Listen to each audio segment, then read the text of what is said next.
తిరుపతిలో ఉన్న నాళ్ళు తెల్లవారకట్ట కాఫీ గురించి మనం వెంపర్లాడద్దు. మొట్టమొదట దైవ దర్శనమే.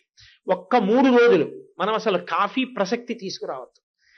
తెల్లవారి లేస్తూ తిరుమలలో ఉన్న నాళ్ళు మనం తెల్లవారకట్ట 4 గంటల వరకు నిద్రపోవడం, లేకపోతే మనకి ఏదో 300 రూపాయల టికెట్ ఉంది, అర్చనానంతర దర్శనం ఉందని లేవడం కాదు.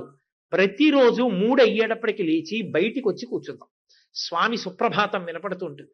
ఆ సుప్రభాతాన్ని కళ్ళు మూసుకుని మనసా ఆనందిద్దాం. మనకి నోటికి వచ్చు కదూ, వీలైతే స్నానాలు చేసేసి బయటికి వెళ్ళి మనం కూడా సుప్రభాతం చదువుతాం స్వామికి. లోపల గంటలు మోగుతాయి కదూ, కళ్ళు మూసుకొని మనసా వెంకటేశ్వరుణ్ణి దర్శనం చేద్దాం ఆనంద నిలయంలో. అక్కడ ఉన్న 3 రోజులు మాత్రం మనం పావుతక్కువ 3కి లేచిపోతాం. రాత్రి తేలికైన పదార్థం తిని పడుకుందాం. ఎందుకంటే తొందరగా జీర్ణం అవుతుంది. బరువైన పదార్థం తింటే జీర్ణం అవ్వదు, అక్కడి నుంచి తొందరగా లేచిన ఇబ్బంది. అందుకని తక్కువ పదార్థం తీసుకుందాం. మీరిప్పుడు అక్కడికి వెళ్ళి ఉండేదానికన్నా ఇక్కడ నుంచే కలిసినప్పుడల్లా ఏం చెయ్యాలి ఏం చెయ్యాలి ఏం చెయ్యాలని మాట్లాడుకుంటున్నారు అనుకోండి, మనసు తడిసిపోతుంది. ఓ పాత్రలో నీళ్లు పోసి ఓ పంచె అందులో పడేశాను అనుకోండి, ముంచకుండా నేను పడేశాను అనుకోండి, అది క్రమక్రమంగా తడి పీల్చుకుంటూ బరువై నీటిలోకి మునిగిపోతుంది ఓ అరగంట అయ్యాక. అలా మీరు తీర్థయాత్రకి ప్రారంభం చెయ్యకముందే అసలు మనసు ఆర్ద్రమైపోతుంది, తడిసిపోతుంది తీర్థయాత్ర యొక్క ఉత్సాహంతో. అప్పుడు ఆ రైలులో కూర్చోవడంలో ఆనందం, ఆ వెళ్ళడంలో ఆనందం, ఆ కొండలు చూడడంలో ఆనందం, ఆ దిగడంలో ఆనందం. ఆ ఆర్ద్రత కల్పించలేదనుకోండి, తోటి యాత్రికులతో మీరు అసలు ఎలా సంతోషంగా క్రమశిక్షణతో మీరు ప్రవర్తించగలుగుతారు చెప్పండి. జంతూనాం నరజన్మ దుర్లభం, అది ఆర్యోక్తి, పెద్దలు చెప్పిన మాట. సమస్త జీవకోటిని కలిపి పశువులుగానే పిలుస్తారు. శంకర భగవత్పాదులంతటి మహాపురుషులు శివానంద లహరి చేస్తూ పశుమాం సర్వజ్ఞ ప్రథిత కృపయా పలయ విభో అన్నారు. అందరూ పశువులే వేదాంత శాస్త్రంలో. ఎందుచేత పశువులుగా పిలువబడతారంటే, పశువు అంటే పాశము చేత కట్టబడినది అని అర్థం. మనకి కూడా పాశములు ఉంటాయి, కర్మపాశముల చేత కట్టబడి ఉంటాం. జన్మ అది ఒక రాట, ఆ రాటకి కర్మపాశముల చేత బంధింపబడి జీవుడు ఉంటాడు కనుక పశువు అని పేరు. కాబట్టి అన్ని పశువులలోకి ఉత్తమమైన పశువు ఇది అంటే నరుడు.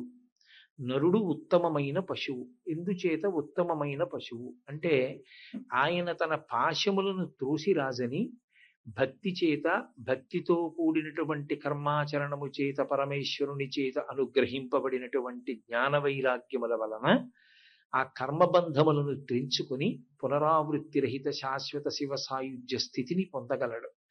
అటువంటి అధికారంతో కూడుకున్నటువంటి వాడై ఉపాసన చెయ్యగలిగినటువంటి ఏకైక ప్రాణి మనుష్యుడొక్కడే. ఏ ఇతర ప్రాణికి కూడా అలా ఉపాసన చేసేటటువంటి అధికారం లేదు. అందుకే జంతూనాం నరజన్మ దుర్లభం అన్నారు. అంత విశేషమైనటువంటి ఉపాధి నరుని యొక్క ఉపాధి. ఆ నరుని యొక్క ఉపాధి కలిగి ఉన్న కారణం చేత యథార్థమునకు అతడు దేవతల కన్నా గొప్పవాడు. ఎందుచేత, దేవతలు కొంత పుణ్యకర్మ చేసిన కారణం చేత దేవతలుగా ఉన్నారు. కానీ వాళ్ళ పుణ్యకర్మ పూర్తయిపోతే వాళ్ళు పైనుంచి కింద పడిపోతారు. క్షీణే పుణ్యే మర్త్యలోకం విశంతి. మళ్ళీ మర్త్యలోకం అంటే మృత్యువు చేత గ్రసింపబడేటటువంటి లక్షణమున్న ప్రాణులన్నీ ఏ లోకమునందు వసించి ఉంటాయో దానికి మర్త్యలోకమని పేరు. ఇక్కడ ఉన్న సమస్త ప్రాణులు మృత్యువుని పొందుతాయి. అలా మృత్యువుని పొందేటటువంటి లక్షణమున్న సమస్త జీవకోటి ఏ లోకమునందు వసించి ఉంటుందో అటువంటి లోకమునందు వాళ్ళు కూడా పడిపోతారు పుణ్యం అయిపోయాక. కానీ ఒక్క నరుడు మాత్రం పుణ్యం చేసుకుని దేవతలు అధిష్ఠించిన పదవులను పొందగలడు. మహాపాపములు చేసి తిరియక్కుగా మారిపోయి అధోలోకాలకు వెళ్ళిపోగలడు. అసలు ఏ విధమైనటువంటి ప్రతిఫలాన్ని అపేక్షించకుండా నిస్వార్థమైన భక్తితో భగవంతుణ్ణి సేవించి మళ్ళీ పుట్టవలసిన అవసరం లేకుండా జ్ఞానము చేత మోక్షమును పొందగలడు. అందుచేతనే నరుని శరీరమునకు ఉన్నంత గొప్పతనం ఇక ఏ ఇతర ఉపాధికి లేదు. నరుడొక్కడే ఇంత గొప్ప విషయాన్ని సాధించుకోగలడు. అటువంటి నరజన్మలో మనుష్యుడు ఆ లక్ష్యాన్ని చేరుకోవడానికి కర్మాచరణం చేస్తాడు. భక్తితో కూడినటువంటి కర్మాచరణం చేస్తాడు. ఈ భక్తితో కూడినటువంటి కర్మాచరణములు చేసేటప్పుడు ఒకటి ప్రతిఫలాపేక్షతో, ఏదో నీవు ఈ పుణ్యం చేస్తున్నాను కాబట్టి పరమేశ్వరుడు ఈ పుణ్యాన్ని అడ్డుపెట్టి నాకు కొంత భోగాన్ని సుఖాన్ని కల్పించాలనేటటువంటి కోరికతో చేసేటటువంటి వారు కొందరు. కానీ దాని వలన ఒక అపాయం ఉంటుంది. పుణ్యమైన పాపమైన సుఖము దుఃఖము అన్న రెండింటి రూపంలో కరిగిపోతుంది. కరిగిపోయిన తర్వాత మళ్ళీ తను చేసిన పుణ్యం ఏమైంది అంటే ఎందుకు పనికి రాకుండా పోతుంది. కానీ కొంతమంది పుణ్యకర్మని చేయడం అన్నది ఎందుకు చేస్తారంటే చిత్తశుద్ధి కొరకు చేస్తారు. అంటే ఇప్పుడు ఆ పుణ్యకర్మ ఎందుకు పనికి వస్తుంది అంటే అది అనుభవించడానికి మళ్ళీ ఉపాధిని స్వీకరించడం కోసం వాళ్ళు పుణ్యం చెయ్యరు. పుణ్యం అంటే ఒక్కటే, మీరు బాగా జ్ఞాపకం పెట్టుకోండి, పరమేశ్వరుడు వేదము ద్వారా ఎలా బ్రతకమని చెప్పాడో అలా బ్రతకడమే పుణ్యం. పరమేశ్వరుడు ఏది చెయ్యవద్దని చెప్పాడో అది చెయ్యడమే పాపం. కాబట్టి ఇప్పుడు పరమేశ్వరుడు చెప్పినట్టు చేయడం ఎందుకు?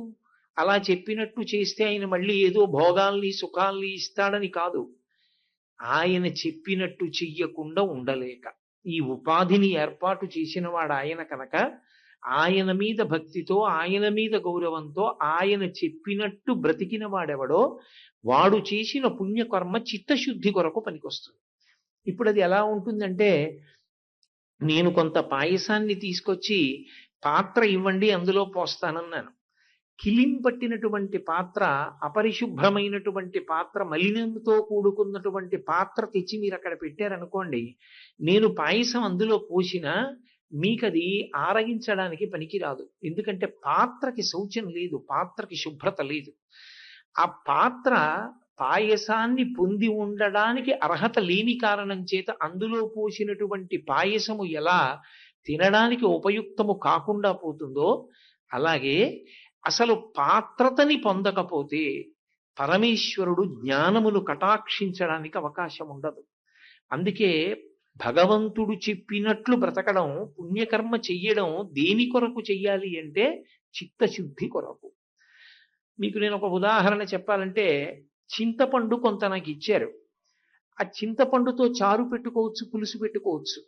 కానీ ఆ చింతపండు మీద కాసిన శుద్ధ జలం జల్లి, మంచినీళ్లు జల్లి నేను ఒక కిలిం పట్టినటువంటి రాగి పాత్రని తోమాను. ఇప్పుడు ఆ రాగి పాత్రని తోమగా తోమగా తోమగా తోమగా అది మంచి మెరుపుతో తయారైంది. అసలు దాని యథార్థ స్థితి అదే. కానీ దాని మీద మురికి పట్టింది.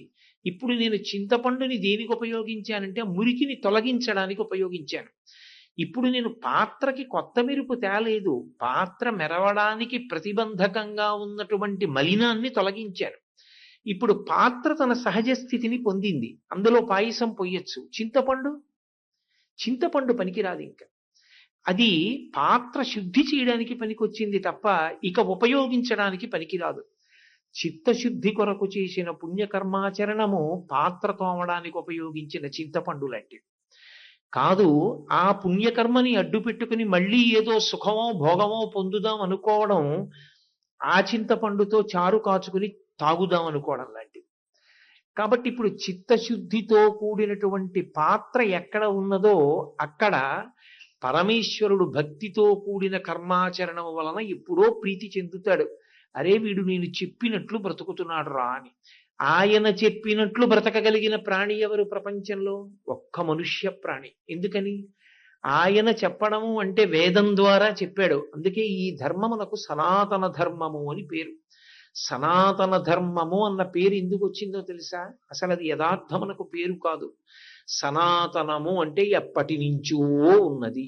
ఎప్పటి నుంచి ఉన్నది? ఎప్పటి నుంచి ఉందో తెలియదు. ఎప్పుడు ఈ సృష్టి ఉందో అప్పటి నుంచి ఉంది. మరి పేరెందుకు పెట్టలేదండి? పేరెందుకు పెట్టలేదండి అంటే ఒక్కటే కారణం. ఇంకొకటి ఉంటే కదూ దీనికి ఓ పేరు ఉండడానికి. సుబ్బారావు అన్నవాడు ఒక్కడే ఉన్నాడు అనుకోండి, ఓయ్ సుబ్బారావు అన్నాడు అనుకోండి, ఆయన ఒక్కడే పలుకుతాడు. ఇద్దరు సుబ్బారావులు ఉన్నారనుకోండి, సుబ్బారావు అంటే ఇద్దరూ పలుకుతారేమో అని నాకు అనుమానం ఉన్నప్పుడు కాకినాడ సుబ్బారావు అనో తెనాలి సుబ్బారావు అనో నేను పిలవలసి ఉంటుంది కదా. ఒకానొకప్పుడు ఈ భూమండలంలో భగవంతుణ్ణి చేరడానికి అవసరమైన మార్గాన్ని నిర్దేశించినటువంటి ఏకైక ధర్మం ఇదొక్కటే. అందుకే దీనికి వేరొక పేరు లేదు. తరువాతి కాలంలో కొంతమంది కల్పించారు హిందూ మతం అని, కానీ యథార్థమునకు దానికి పేరు లేదు. అది సనాతన ధర్మము. ఆ సనాతన ధర్మమునకు ప్రమాణము వేదము. ఆ వేదము ఈశ్వర ప్రోక్తము, అపౌరుషేయము. అది ఎవరి చేత రచింపబడలేదు. పరమేశ్వరుని యొక్క వాక్యే వేదమైంది. ఆ వేదమును మనం ప్రమాణంగా స్వీకరిస్తాం. ఆ వేదమును ప్రమాణముగా స్వీకరించినప్పుడు ఏ విధమైనటువంటి ప్రతిఫలాపేక్ష లేకుండా భగవంతుని యందు నిరతిశయమైనటువంటి ప్రీతితో ఆయన చెప్పినట్లు బ్రతకాలనేటటువంటి కోరిక కలిగినటువంటి వ్యక్తి భగవంతుడు చెప్పినట్టుగా నడుచుకున్నటువంటి కారణం చేత అతని యొక్క కర్మ చేత ప్రీతి పొందిన పరమేశ్వరుడు ఏదో ఒకనాడు అతని భక్తికి మెచ్చి అతనికి జ్ఞాన వైరాగ్యములను కల్పిస్తాడు. ఆ జ్ఞాన వైరాగ్యములు కల్పించడం ఎలా ఉంటుంది అంటే, ఒక గ్యాస్ స్టవ్ మీద గిన్నె పెట్టి గిన్నెలో నీళ్లు పోసి నీళ్లలో బియ్యం పోసి మూత పెట్టి విడిచిపెడితే అదొక కుక్కర్ అనుకోండి. అందులో ఉన్నటువంటి ప్రతి బియ్యపు గింజ మెతుకుగా ఎప్పుడు మారిందన్నది మనకి తెలియక్కర్లేదు.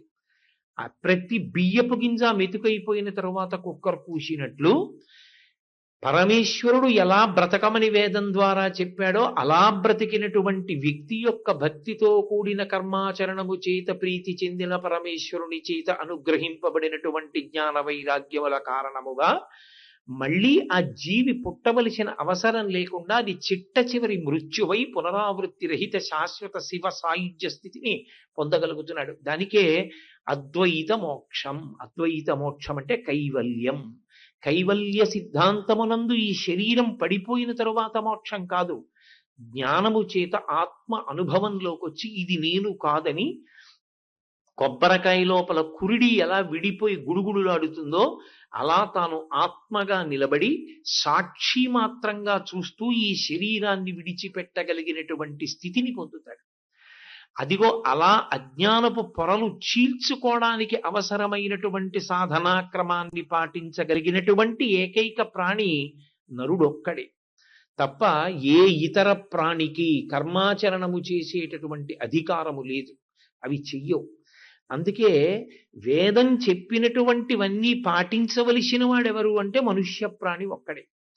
ఇప్పుడు మనం ప్రధానమైనటువంటి ధ్యేయంగా భావన చేసినప్పుడు నరజన్మలో మనం సాధించుకోగలిగినటువంటి అత్యద్భుతమైన ఫలితం ఏది అంటే భగవంతుణ్ణి చేరుకోవడమే.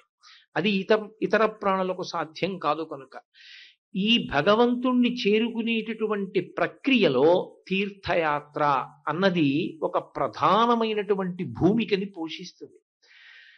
ఏదో కేవలము కర్మాచరణము, కేవలము భక్తి, కేవలము వైరాగ్యము కాదు. తీర్థయాత్ర ఎంతో అవసరం. ప్రతి వ్యక్తి కూడా తన జీవితంలో తీర్థయాత్ర చేసి తీరాలి. ఇందుచేత అంటారేమో అసలు దాని పేరే తీర్థయాత్ర. సనాతన ధర్మమునందు ఒక ఆశ్చర్యకరమైనటువంటి సిద్ధాంతము ప్రతిపాదింపబడి ఉంటుంది. భగవద్ దర్శనము చేత మీరు ఎంత ఫలితాన్ని పొందుతారో భగవత్ సంబంధము కలిగినటువంటి నదులు, తీర్థములు మొదలైనటువంటి వాటి యందు చేసినటువంటి స్నానము కూడా మీకు అంతే ఫలితాన్ని చేకూరుస్తుంది. సాధారణంగా మనం ఆయన దైవ దర్శనానికి వెళ్ళాడండి అనం, ఆయన తీర్థయాత్ర చేసి వచ్చారండి అంటాం. తీర్థయాత్ర చేసి వచ్చాడు అంటే వెంటనే ఆయన కాళ్ళకి నమస్కారం చేస్తారు. ఇందుచేత తీర్థయాత్ర చేసినటువంటి వ్యక్తి నమస్కార యోగ్యతని పొందుతాడు. ఎందుచేత పొందుతాడు అంటే తీర్థ స్నానము చేత, నదీ స్నానము చేత ఒక ప్రత్యేకమైనటువంటి భగవద్ అనుగ్రహాన్ని మూట కట్టుకుని వస్తాడు. అందుకే తీర్థయాత్ర చేసినప్పుడు పాటించవలసినటువంటి నియమములను కూడా మనకి శాస్త్రం బోధించింది. ఒక తీర్థయాత్రకి వెళ్ళేటప్పుడు ఎలా పడితే అలా వెళ్ళకూడదు. ఆచారకాండకే ఉందండి అలా చెప్తారు అని నిరసన చెయ్యకూడదు.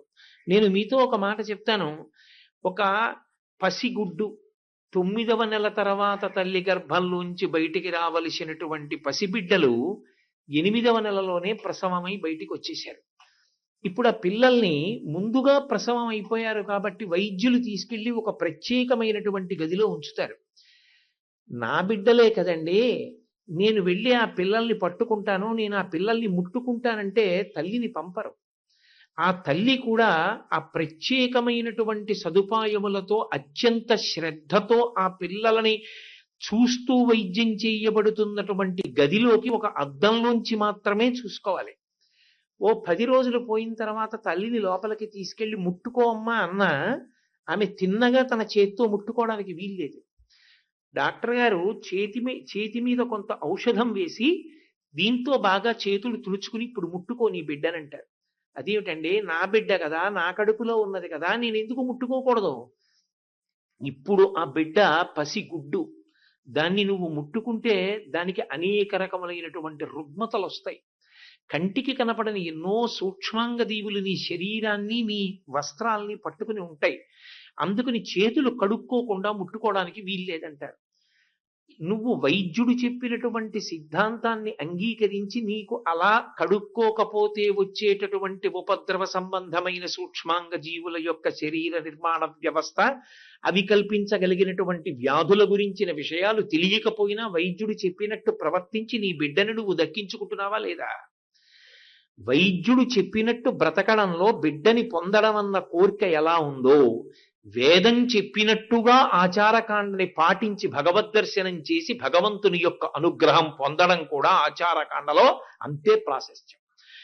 నా బిడ్డ నా ఇష్టం వచ్చినట్టు ముట్టుకుంటానని ముట్టుకుంటే బిడ్డకి ఎలా ఉపద్రవం వస్తుందో, ఒక తీర్థయాత్రకి బయలుదేరినప్పుడు తీర్థయాత్ర ఎలా చెయ్యాలో అలా చేయకపోతే భగవంతుని యొక్క అనుగ్రహ ప్రసరణ మనకు అవకాశము ఉండదు. సరికదా? ఒక్కొక్కచో ఒకందుకు బయలుదేరినటువంటి వాడు ఆ పుణ్యాన్ని మూట కట్టుకోకపోగా కొత్త పాపాన్ని మూట కట్టుకుని తిరిగి వచ్చేటటువంటి అవకాశం ఉంటుంది. ముట్టుకోకూడని రీతిలో బిడ్డని ముట్టుకున్నట్టే ఎంతో పవిత్రమైన కొండ మీదకి చేరి కూడా, అటువంటి తీర్థములకు చేరి కూడా, దేవాలయ ప్రవేశము చేస్తూ కూడా నియమపాలనం చెయ్యనప్పుడు దేవాలయ వ్యవస్థకే ఇబ్బంది తీసుకొచ్చేటటువంటి పరిస్థితి కూడా ఉత్పన్నమవుతుంది. అందుకే ఒక తీర్థయాత్ర చేసినప్పుడు పాటించవలసినటువంటి నియమాల్ని మనకి ఋషులు ఆ స్మృతుల యందు పొందుపరిచారు. అలాగే దాన్ని వేదం చెప్పింది. వేదంలో చెప్పిన దాన్ని ఋషి స్మృతిగా చెప్తాడు. శృతేరివార్థం స్మృతిరన్వగచ్చత్ అంటాడు కాళిదాసు. ఆవు వెంట దూడ వెళ్ళినట్టు వేదం వెంట స్మృతి వెడుతుంది. ఒక్కొక్క ఋషి ఆ మంత్రములను తీసి సంకలనం చేస్తాడు. అందుకే గౌతమ స్మృతి, అత్రి స్మృతి, అలా ఋషుల పేర్లు మీదుగా స్మృతులు వచ్చాయి. మీరు చూడండి, తీర్థయాత్రా నియమముల యందు అత్యంత ప్రధానమైన నియమం ఇది. అంటే అసలు తీర్థయాత్రకి బయలుదేరుతున్నాను అన్నప్పుడు ఎక్కడి నుంచి బయలుదేరుతాడు? తాను ఎక్కడున్నాడో అక్కడ నుండే బయలుదేరుతాడు. తాను ఎక్కడున్నాడు? ఒక ఇంట్లో ఉన్నాడు. తాను ఒక ఇంటిలో ఉండి, అది వసతి గృహమా స్వగృహమా పక్కన పెట్టండి, ఆ ఇంటి నుండి తాను ఉన్న ఊరు నుండి ప్రయాణం చేసి తాను తీర్థయాత్ర చేసి ఎక్కడికి చేరాలనుకుంటున్నాడో అక్కడికి వెడతాడు. ఎందుకు వెడుతున్నాడు? ఎప్పుడైనా మనం ప్రయాణం చేసి ఒక చోటుకి వెళ్ళాము అంటే దానికి ఒక ప్రయోజనం ఉంటుంది. నేను ఏదో ఇక్కడి నుంచి బయలుదేరి భాగ్యనగరానికి వెళ్ళాను అనుకోండి, 3 రోజులు ఉపన్యాసం చెప్పడానికి వెళ్ళొచ్చు.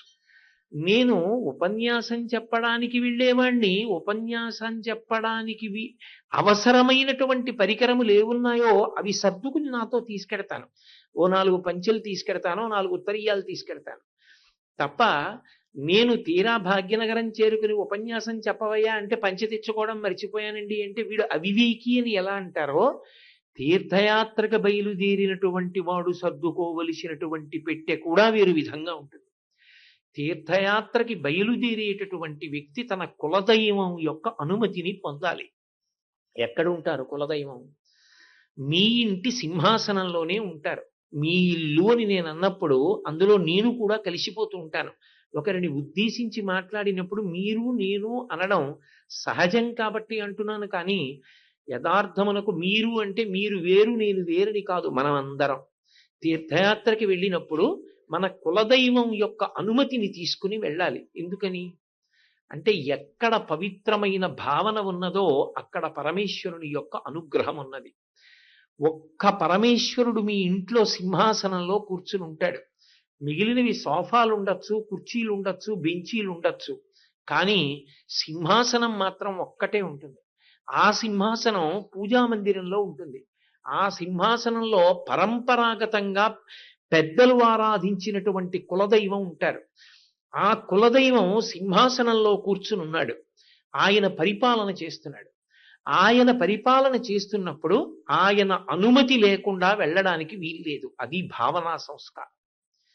నేను ఒక కార్యాలయంలో పనిచేస్తున్నాను అనుకోండి, నాకు సోమవారం నాడు సెలవు పెట్టి ఏదో వేరే కార్యక్రమం మీద వెళ్ళాలనిపించింది అనుకోండి, నేను చెప్పకుండా సెలవు పెట్టకుండా వెళ్ళిపోయాను అనుకోండి, మరునాడు నన్ను నిలదీస్తారు కాగితం ఇచ్చి. నిన్న నువ్వు ఏ కారణం చెప్పలేదు, సెలవు పెట్టలేదు, ఎవరికీ చెప్పలేదు, ఎలా వెళ్ళిపోయావు, నువ్వు కారణం చెప్పని అడుగుతారు. నెలకి కొంత ద్రవ్యం నాకు జీతంగా ఇచ్చి నాకు ఒక వయసు వచ్చిన తరువాత బయటికి పంపించడానికి ఆమోదించినటువంటి నన్ను పోషిస్తున్నటువంటి సంస్థకే నేనంత అధికారం ఇచ్చినప్పుడు, లేదా ఆ సంస్థ నా మీద అధికారాన్ని ఉంచుకున్నప్పుడు, నన్ను సృష్టించి పరిపాలించి నా జీవుడి మీద అధికారం ఉన్నటువంటి పరమేశ్వరుడి యొక్క అనుమతి లేకుండా ఆయన మీ ఇంటి సింహాసనంలో పరిపాలకుడై ఉండగా అసలు ఆయనకి చెప్పకుండా ఆయనని వేరొక చోట ఆయన వెలిసినటువంటి ప్రాంతానికి వెళ్ళి నేను నీ అనుగ్రహం పొందుతానని ఎలా బయలుదేరుతారు? అసలు ముందు సింహాసనంలో ఉన్న స్వామి యొక్క అనుమతి తీసుకోవాలి కదా. స్వామి, నేను బయలుదేరుతున్నాను, మీ క్షేత్రానికి వెడుతున్నాను, తండ్రి వెంకటాచలం వెళ్ళాలనుకుంటున్నాను, వెంకటాచలం పరమపావనమైన కొండ, అటువంటి కొండ ఎక్కడానికి, అటువంటి కొండ మీద పాదం పెట్టడానికి, స్వామి పుష్కరిణిలో స్నానం చెయ్యడానికి, అక్కడ కూర్చుని విష్ణు సహస్రం చదవడానికి, అసలు మీ కాలి గోటి కాంతిని చూడడానికి కొన్ని వేల సంవత్సరములు తపస్సు చేశారు కదా. అటువంటిది నాకు ఏ యోగ్యత ఉందని మీ ముందు నిలబడి నేను మిమ్మల్ని ఆపాదమస్తకం మాంసనేత్రంతో చూడను? నాకు ఏ యోగ్యత ఉంది? ఎందుకు కాలు పెట్టనిస్తారు నన్ను? అయినా మీరు అనుమతిస్తే నా యాత్ర పూర్తవుతుంది. నేను వెంకటాచలం కొండ ఎక్కగలను, లేదా శ్రీశైలం కొండ ఎక్కగలను, నేను పరమేశ్వర దర్శనం చేసుకోగలను. ఎప్పుడు?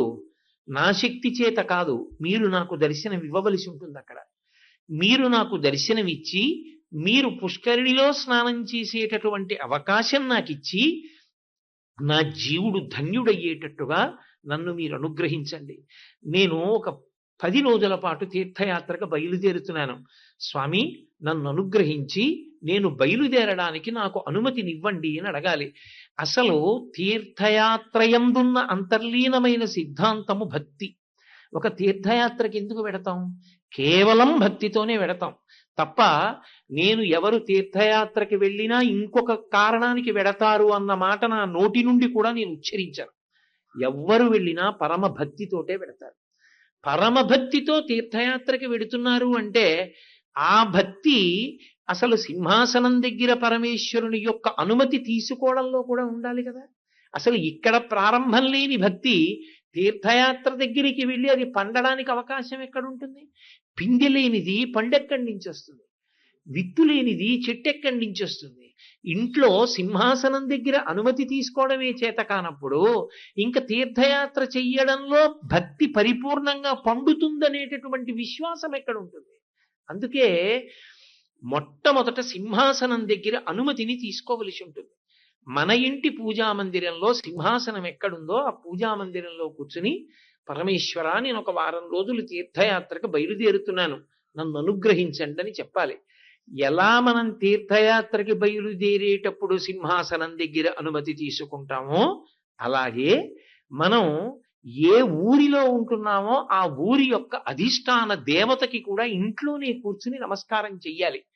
అథవా మరిచిపోతే ఊరి పొలిమేర దాటే లోపల చెప్పులు విప్పి నమస్కారం చెయ్యాలి. ఆ ఊరికి, ప్రతి ఊరికి ఒక అధిష్టాన దేవత ఉంటుంది. నేను మీకు ఒక ఉదాహరణ చెప్పాలంటే, మన కాకినాడ పట్టణానికి నూకాలమ్మ తల్లి లేదా బాలా త్రిపుర సుందరి, ఆవిడ అధిష్టాన దేవత. ఆ తల్లి యొక్క అనుమతి అడగాలి. ఎందుచేత అంటే, చూడండి, సాధారణంగా గ్రామ దేవతలు అంటారు, వాళ్ళు ఈ ఊరిలో ఉండడానికి వాళ్ళది అధికారం. నేను ఈ ఊరిలో ఉన్నాను అన్న మాటకు అర్థం ఏంటంటే, నేను ఈ ఊరిలో బ్రతికి ఉన్నాను. బ్రతికి ఉన్నాను అన్న మాటకు అర్థం ఏమిటంటే, మంచాన పడి ఉండడం కాదు, నూకలు తింటున్నాను, నాకు భూమి మీద నూకలు ఉన్నాయంటారు. అన్నం తింటున్నాను. ఈ ఊరిలో అన్నం తిని, ఈ ఊరిలో బ్రతికి, ఈ ఊరిలో నీళ్లు తాగి, ఈ ఊరి మనుష్యుల మధ్యలో జీవనం చేస్తూ సుఖ దుఃఖాలను అనుభవిస్తున్నాను. ఈ ఊర్లో ఉన్నవాణ్ణి అన్నం తింటూ ఓ కొడుకు కూతురు పుట్టారు. ఆ కూతురికి బిడ్డలు పుట్టారు. నేను నా వంశాభివృద్ధిని చూస్తున్నాను. జీవితంలో అభ్యున్నతి పదంలో నడవడానికి ఆ తల్లి నన్ను అనుగ్రహించింది. ఆ తల్లి అనుగ్రహం ఉంటే నేను మళ్ళీ ఇక్కడ నూకలు తినడానికి రాగలను. ఆ తల్లి పరమ సంతోషంతో వెళ్ళిరా, నీకు ఈ ఊళ్ళో నూకలున్నాయిలే, సంతోషంగా తిరిగిరా అందనుకోండి. నేను ఎంత దూరం వెళ్ళనివ్వండి, మళ్ళీ తిరిగి కాకినాడ పట్టణానికి ప్రమాదరహితంగా వచ్చి ఇక్కడ నూకలు నేను తినగలను, ఇక్కడ అన్నం తినగలను. అందుకే ప్రతి సంవత్సరంలో ఏదో ఒక తిథి నాడు ఆ ఊరి అధిష్టాన దైవానికి నైవేద్యాలు పెడతారు. ఇప్పటికీ మీరు వింటూ ఉంటారు ఆ మాట. ప్రతి ఇంట్లో నైవేద్యాలు పెట్టామండి అంటారు. నైవేద్యాలు పెట్టామండి అంటే ఎవరికి? ఆ ఊరి అధిష్టాన దైవానికి నైవేద్యం పెడతారు. మగపిల్లలు ఉన్నవాళ్ళు ఒకలా, ఆడపిల్లలు ఉన్నవాళ్ళు ఒకలా, మగపిల్లలు ఆడపిల్లలు కూడా ఉన్నవాళ్ళు ఒకలా అమ్మవారికి నైవేద్యం చేస్తూ ఉంటారు. ఒక్కొక్క చోట ఒక్కొక్క ఆచారం. నైవేద్యం చేసి ప్రసాదాన్ని స్వీకరిస్తారు. అంటే అమ్మా, నువ్వు మమ్మల్ని అనుగ్రహించావు కాబట్టి నాకు ఈ ఊళ్ళో నూకలున్నాయి, ఈ భూమి మీద బతకగలుగుతున్నాను. అందుకని ఊరి అధిష్టాన దైవానికి నమస్కారం చేసి బయలుదేరాలి. అలా నమస్కారం చేసి బయలుదేరితే ఏదైనా ప్రమాదకరమైనటువంటి సందర్భం ఏర్పడినప్పటికీ ఆ తల్లి సంతోషించి, నువ్వు తిరిగిరా, ఇక్కడ నీకు నూకలున్నాయి అని తల్లి అన్న కారణం చేత వాడు ప్రమాదం నుంచి బయటపడి ఊరు తిరిగి వస్తాడు. అందుకే ఊరి అధిష్టానానికి నమస్కారం చెయ్యకుండా వెళ్ళరు. నేను మీకు ఒక ఉదాహరణ చెప్పాలంటే, కాళిదాస మహాకవి రఘువంశము అని ఒక కావ్యాన్ని రచన చేశాడు. ఆ రఘువంశంలో రఘుమహారాజు గారి దగ్గర నుంచి రామచంద్రమూర్తి తర్వాత వచ్చినటువంటి లవకుశులు, ఇతర రాజుల విశేషాలను కూడా ఆయన వర్ణించాడు. అందులో రామచంద్ర ప్రభువు ఆ రాజ్యాన్ని చేసి కొన్ని వేల సంవత్సరముల పాటు పరిపాలించిన తర్వాత సరయూ నదీ ప్రవేశం చేసి శరీరాన్ని విడిచిపెట్టేశారు. లక్ష్మణస్వామి మొదట సరయూ ప్రవేశం చేశారు. లక్ష్మణుణ్ణి విడిచిపెట్టి ఉండలేని రామచంద్రమూర్తి సరయూ ప్రవేశం చేశారు. రామచంద్రమూర్తి శరీరాన్ని విడిచిపెడుతున్నప్పుడు ఆయనతో పాటుగా ఆ ఊరిలో ఉన్నటువంటి కొన్ని వేల మంది, కొన్ని లక్షల మంది సరయూ ప్రవేశం చేసేశారు. ఇంతమంది కళ్ళ ముందు వెళ్ళిపోయిన తరువాత కుశుడికి ఆ అయోధ్యా పట్టణంలో ఉండబుద్ధి వేయలేదు. ఒక్కరోజు ఏకకాలంలో ఇంతమంది వెళ్ళిపోయారు. కాబట్టి ఆయన ఆ ఏర్పడినటువంటి శూన్యాన్ని తట్టుకోలేకపోయాడు. అయోధ్యా నగరాన్ని విడిచిపెట్టేశాడు. విడిచిపెట్టి తన పేరు మీదుగా కుశావతి అని ఒక నగరాన్ని నిర్మించుకున్నాడు. నిర్మించుకుని ఆ కుశావతి నగరంలో ఉండి పరిపాలన చేస్తున్నాడు. ఒక రోజు రాత్రి కుశమహారాజు అంతఃపురంలో ఉన్నటువంటి హంసతూలికా తల్పం మీద పడుకుని నిద్రపోతున్నాడు. ఆయనకు ఒక అలవాటు ఉండేది. ఆయన ప్రతిరోజు కూడా అయోధ్యా పట్టణాన్ని విడిచిపెట్టేసిన అయోధ్యా పట్టణం యొక్క అధిష్టాన దేవతకి సంబంధించినటువంటి మంత్రంతో ఉపాసన చేసేవాడు ఆ దేవతని. ఆయన నిద్రపోతూ ఉండగా గాజుల సవ్వడి, ఆమె పాదములకు పెట్టుకున్న మంజీరముల యొక్క ధ్వని విన్నాడు. విని కుశమహారాజు హఠాత్తుగా కళ్ళు తెరిచాడు. కళ్ళు తెరిచి చూశాడు. అంతఃపురంలో ఏకాంత మందిరం. ఏకాంత మందిరంలో హంసతూలికా తల్పం. ఆ హంసతూలికా తల్పం మీద ప్రభువు నిద్రిస్తున్నాడు. పరకాంత ఎవరో వచ్చి పక్కన నిలబడింది, తల్పం పక్కన. వెంటనే కుశమహారాజు గారు అన్నాడు, అమ్మా, ఎవరు నువ్వు? ఇలా కాత్వం శుభే కస్య పరిగ్రహోవా అని అడిగాడు. కాత్వం శుభే, ఓ శుభప్రదమైనటువంటి లక్షణములతో కూడిన శరీరమున్నదానా? కస్య పరిగ్రహోవా, నీ చేతిని ఎవరు పుచ్చుకున్నారు? నువ్వు ఎవరి భార్యవి? కిం త్వామమార్థం, నువ్వు ఇక్కడికి ఎందుకొరకు వచ్చావు? ఏ కారణం చేత వచ్చావు? నువ్వేం భయపడక్కర్లేదు. ఉన్న కారణం ఏమిటో ఉన్నట్లుగా యథార్థంగా చెప్పేసి. కానీ నేను నీతో ఒక మాట చెప్పవలసి ఉంటుంది. రఘూణాం వసీనాం, రఘుమహారాజు గారి వంశంలో పుట్టినటువంటి రాజులున్నారే, వాళ్ళందరూ కూడా ఇంద్రియ నిగ్రహము కలిగినటువంటి వారు. వారు ఎట్టి పరిస్థితులలోనూ కూడా మనఃపర స్త్రీ విముఖ ప్రవృత్తి, వాళ్ళు మనసులో కూడా పరకాంతని స్మరించరు. అటువంటి వంశంలో జన్మించానమ్మా, రామచంద్రమూర్తి యొక్క కొడుకుని. నువ్వు నా హంసతూలికా తల్పం మీద ఏకాంత మందిరంలో నేను నిద్రపోతుండగా దీని కొరకు వచ్చి నా పక్కన నిలబడ్డావు. ఆచక్షోమత్వ వశినాం రఘూణాం, నీ మనసులో ఉన్న మాట ఏమిటో చెప్పు, ఎందుకు నిలబడ్డావు అంటూ ముందు జాగ్రత్త పడుతూ మనఃపర స్త్రీ విముఖ ప్రవృత్తి, పరస్త్రీని మనసులో కూడా స్మరించవు సుమా, రఘువంశంలో పుట్టిన రాజులో అన్నాడు ఆయన. ఆవిడంది, నేను అయోధ్యానగరాధిష్టాన దేవతను. నీవు ప్రతిరోజు మంత్రంతో నన్ను ఉపాసన చేస్తున్నావు. రామచంద్ర ప్రభువు ఇతరమైనటువంటి ప్రజలు అందరూ సరయూ ప్రవేశం చేసేశారని నువ్వు అక్కడ బెంగ పెట్టుకుని ఆ పట్టణాన్ని విడిచిపెట్టి వచ్చేసావు, కుశావతి అన్న నగరాన్ని నిర్మించి. కానీ ఇప్పుడు అయోధ్య పట్టణం ఏమైందో తెలుసా? ఒకనాడు ఏనుగుల యొక్క ఘీంకారములతో నిండి ఉండేది. ఇప్పుడు బూజు పట్టి మట్టి పట్టినటువంటి ఏనుగుల బొమ్మలు ఉన్నాయంతే గోడల మీద. ఓ కుశమహారాజా, నువ్వు ఈ కుశావతి నగరాన్ని విడిచిపెట్టి తిరిగి అయోధ్య పట్టణానికి రా, వచ్చి అయోధ్యని రాజధానిగా చేసుకుని పరిపాలించు. ఆ నగరాధిష్టాన దేవతనైన నేను చాలా చిన్నపుచ్చుకున్నాను రామయ్య అంది. వెంటనే కుశమహారాజు హంసతూలికాదల్పం నుంచి కిందకి దూకి, అయోధ్యా నగరాధిష్టాన దేవత నన్ను ఆహ్వానిస్తోందని కుశావతి నగరాన్ని విడిచిపెట్టి అయోధ్యా నగరానికి వెళ్ళిపోయి దాన్ని రాజధానిగా చేసుకుని పరిపాలన చేశాడు. అంటే మనకి ఎంత స్పష్టంగా ప్రతి నగరానికి అధిష్టాన దేవత ఉంటుంది. ఆ నగరానికి ఉండేటటువంటి అధిష్టాన దేవత ప్రజల్ని కాపాడుతూ ఉంటుంది, ప్రభువుకి కనపడుతూ ఉంటుంది కూడా అన్నదాన్ని కాళిదాస మహాకవి నిర్ధారించాడు. అలాగే శ్రీరామాయణ కావ్యము వేదోపబృంహణము, వేదములో చెప్పబడినటువంటి విశేషాలన్నింటినీ కూడా వివరించడం కోసమే వచ్చింది శ్రీరామాయణం. అందుకే శ్రీరామాయణం ఆది కావ్యం. ఆది కావ్యమైనటువంటి శ్రీరామాయణంలో రామచంద్రమూర్తి యొక్క నడవడి ఎలా ఉంటుందో దాన్ని ఆదర్శంగా తీసుకుని ప్రవర్తించిన నాడు వేదంలో చెప్పబడినటువంటి విషయాన్నే మనం అనుష్ఠించినట్టు అవుతుంది. అటువంటి శ్రీరామాయణంలో రామచంద్రమూర్తి అరణ్యవాసానికి బయలుదేరి వెళ్ళిపోతున్నాడు. బయలుదేరి కోసల రాజ్యాన్ని దాటాడు. ఆ పొలిమేర దాటుతూ అక్కడ నుంచి వెనక్కి తిరిగి అయోధ్యానగరం వంక చూశాడు. చూసి ఆ అయోధ్యానగరాధిష్టాన దేవతకు నమస్కారం చేశాడు. నమస్కారం చేసి, ఓ నగరాధిష్టాన దేవత తల్లి, నీకు నమస్కారం. నువ్వు అనేక మంది దేవతల చేత పరివేష్టింపబడి ఉంటావు. అటువంటి తల్లివి. నిన్ను నేను నమస్కరించి అనుమతి అడుగుతున్నాను. క్షేమంగా నేను మళ్ళీ వెళ్ళి క్షేమంగా తిరిగి వచ్చి ఈ రాజ్యంలో ప్రవేశించేటట్టుగా నన్ను అనుగ్రహించు అని అడిగి ఆయన బయలుదేరాడు. అంటే మనకి శ్రీరామాయణం వంటి ఆది కావ్యం కూడా ఒక ఊరు విడిచిపెట్టి ఎక్కడికైనా వెళ్ళేటప్పుడు ఆ ఊరి యొక్క అధిష్టానానికి నమస్కరించి వెళ్ళాలి. అలాగే మనం ఒక ఊరిలో ఉన్నాము అంటే ఆ ఊరి పక్కన ఉన్న నదీ జలాల్ని తాగి బతుకుతూ ఉంటాం. ఆ నదీ జలముల చేత సేద్యం చేస్తే వచ్చినటువంటి అన్నం తిని బతుకుతూ ఉంటాం. అందుకే మీరు కాశీ వెళ్ళి గంగలో స్నానం చేద్దామని బయలుదేరుతున్నారు అనుకోండి, కాశీ అంటే గంగ పర్యాయపదం. గంగా స్నానం అంటాం. కాశీ వెడుతున్నానండి, గంగా స్నానం చేస్తాను, అబ్బాయి ఎన్నాళ్ళకు వచ్చిందో అవకాశం అనకూడదు.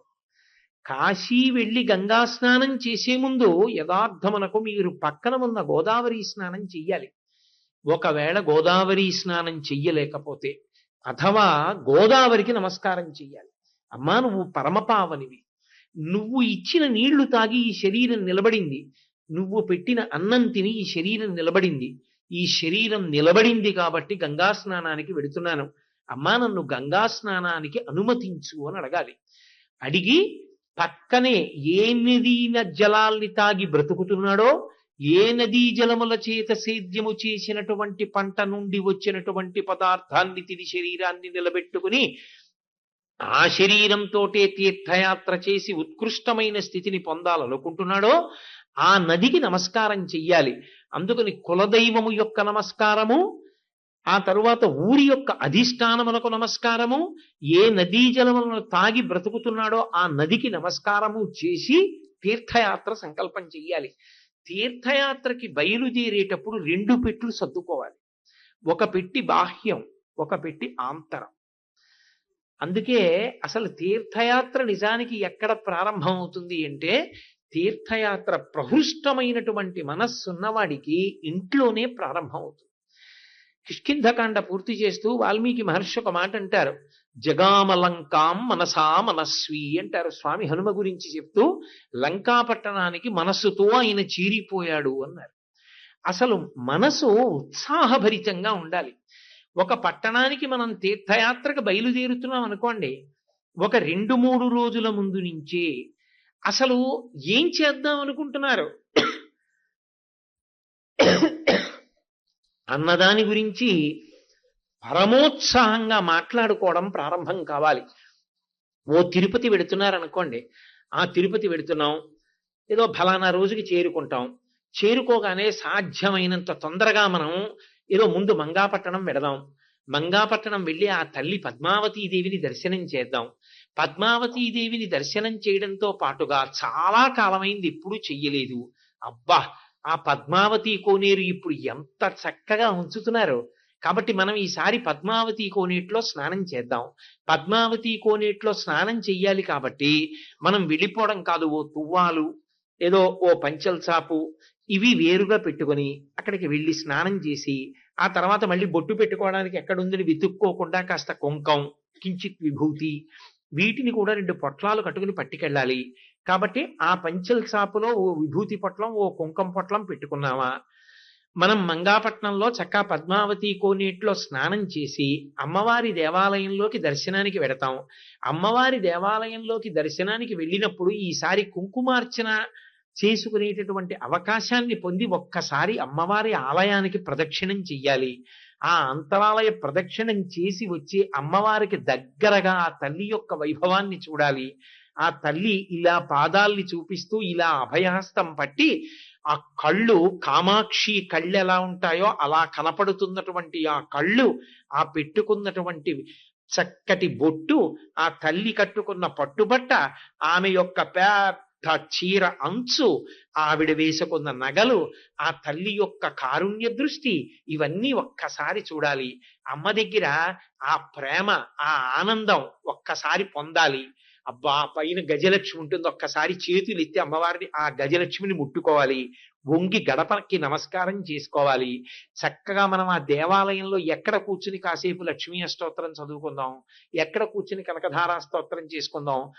ఆ బలరామకృష్ణుల దేవాలయం, ఆ పక్కన సుందరీశ్వర స్వామి దేవాలయం, ఇదంతా చాలా హడావిడిగా ఉంటుంది, భక్తులు తిరుగుతూ ఉంటారు.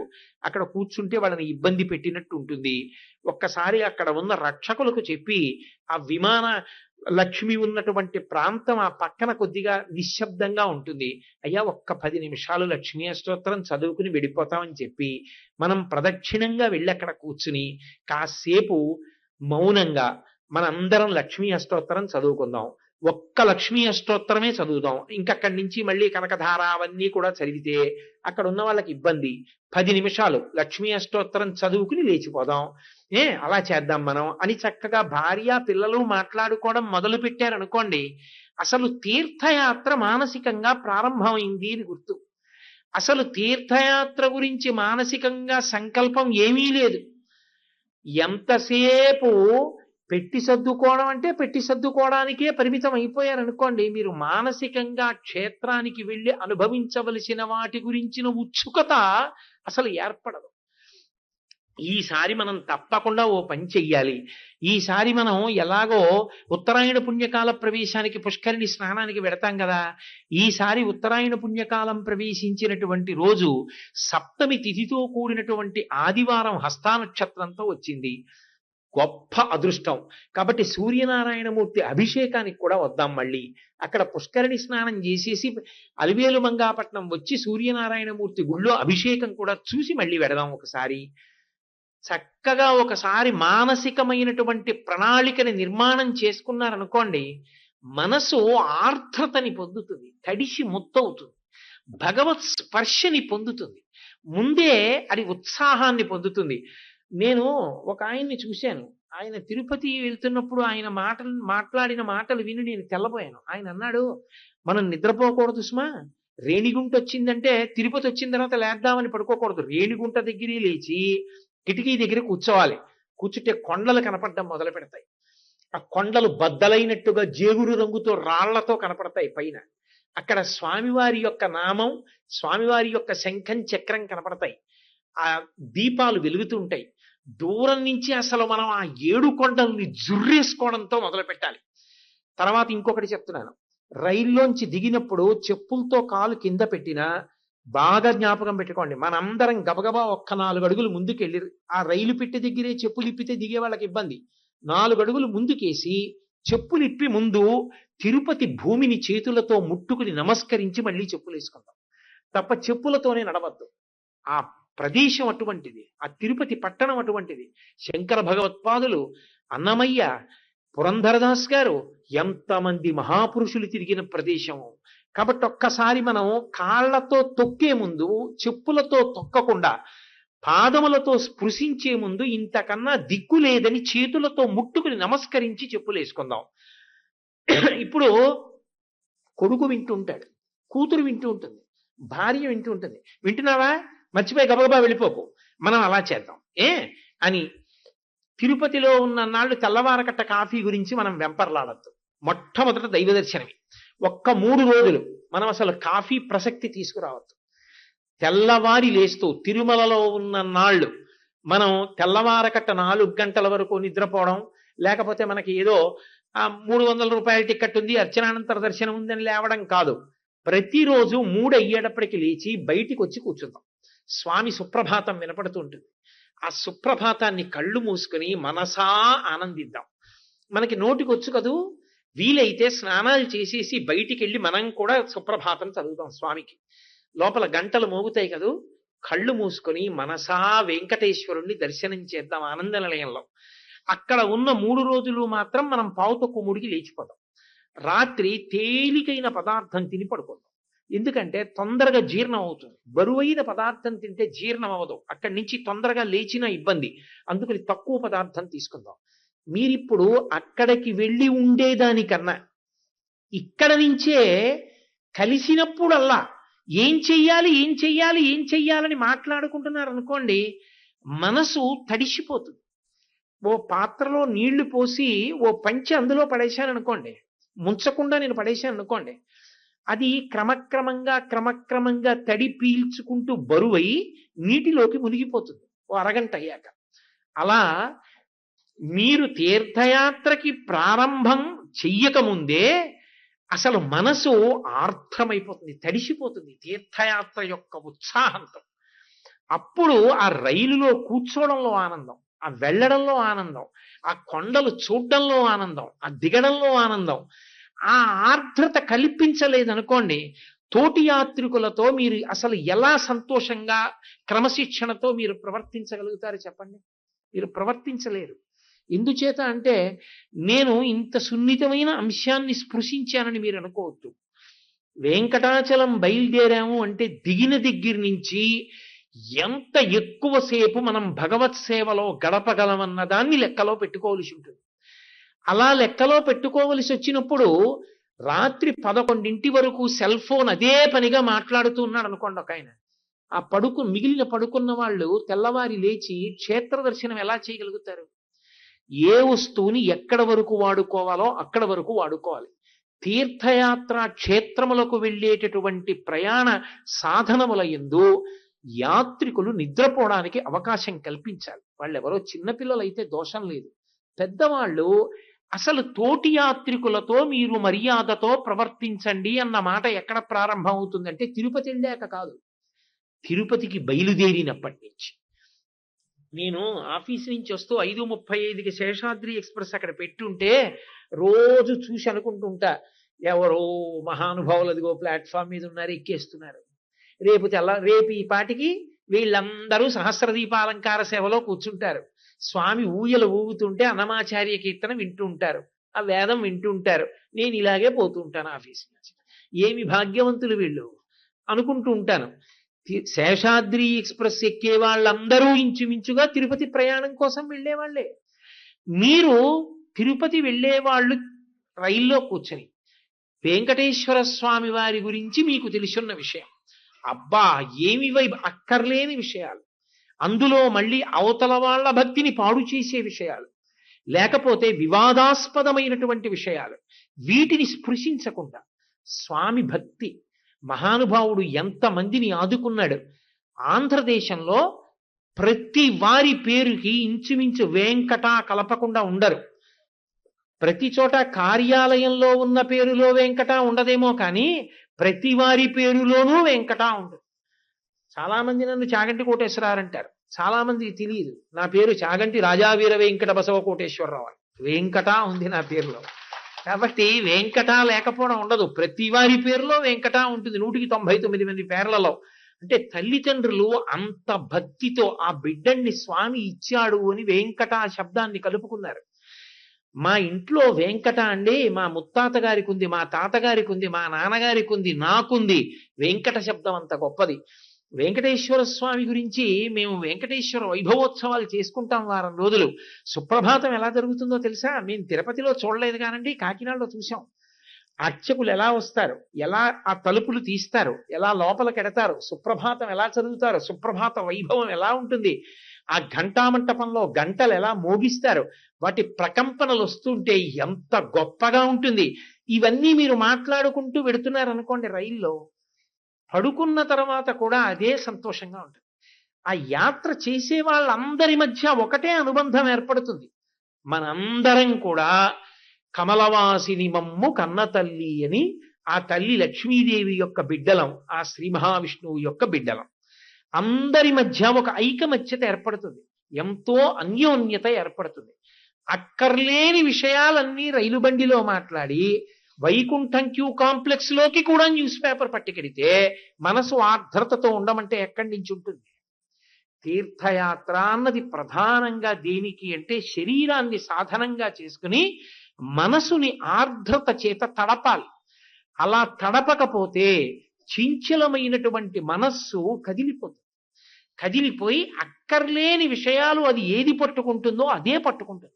శంకరులు అంటారు శివానంద లహరిలో, సదా మోహాటవ్యాం చరతి యువతీనాం కుచగిరౌ నటత్యాశా శాఖా స్వటది జడితి స్వైరమభిత కపాలిన్ బిక్షోమే హృదయ కపిమత్యంత చపలం దృఢం భక్త్యా భక్త్యా శివభవదధీనం కురు విభో అంటారు. మనసు చించలం. ఆ రైలు ఎక్కండి, తిరుపతి వెళ్ళండి, తిరుమల వెళ్ళండి, అది ఇంటి చుట్టూ తిరుగుతూ ఉంటుంది, అక్కర్లేని విషయాలు తీసుకొస్తూ ఉంటుంది, అక్కడ కూడా అవే చర్చ చేస్తుంది. ముందు నుంచి తడపడం మొదలు పెడితే తప్ప యాత్రయందు ఆచారకాండ పాటించడం, మనసుని సువ్యవస్థితం చెయ్యడం సాధ్యమయ్యే విషయాలు కానే కావు. అందుకే చక్కగా ఏమీ అక్కర్లేదు. మనకి శాస్త్రం చెప్పిన మాట గోవిందేతి సదా స్నానం. ఎప్పుడూ స్నానం చేసిన వాడితోటే సమానం. ఇప్పటికిప్పుడు మళ్ళీ స్నానం చేసి కూర్చున్నటువంటి స్థితి కల్పింపబడాలి అంటే గోవిందనామం చెప్పుకోవడమే. గోవిందా గోవింద.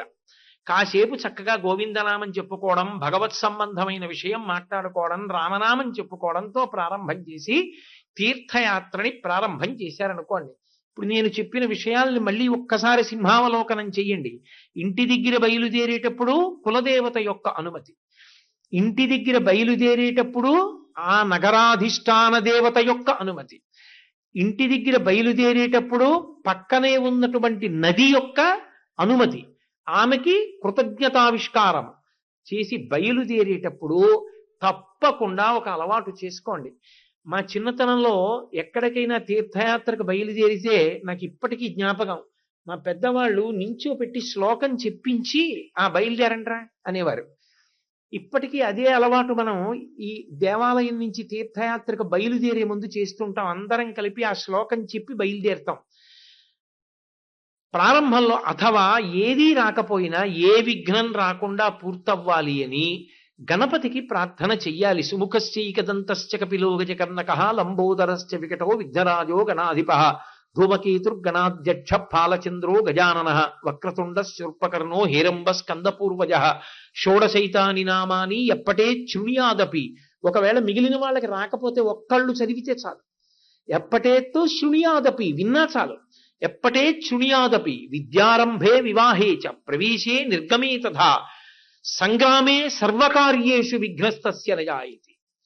అది చదువుకుని బయలుదేరారనుకోండి, విఘ్నేశ్వరుడు కటాక్షించి ఎక్కడా విఘ్నం లేకుండా కాపాడతాడు.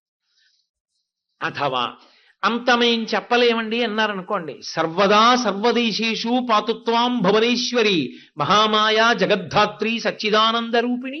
దేవి భాగవతంలో వ్యాస భగవానుడు మనకు అందించిన అమృత గుళిక.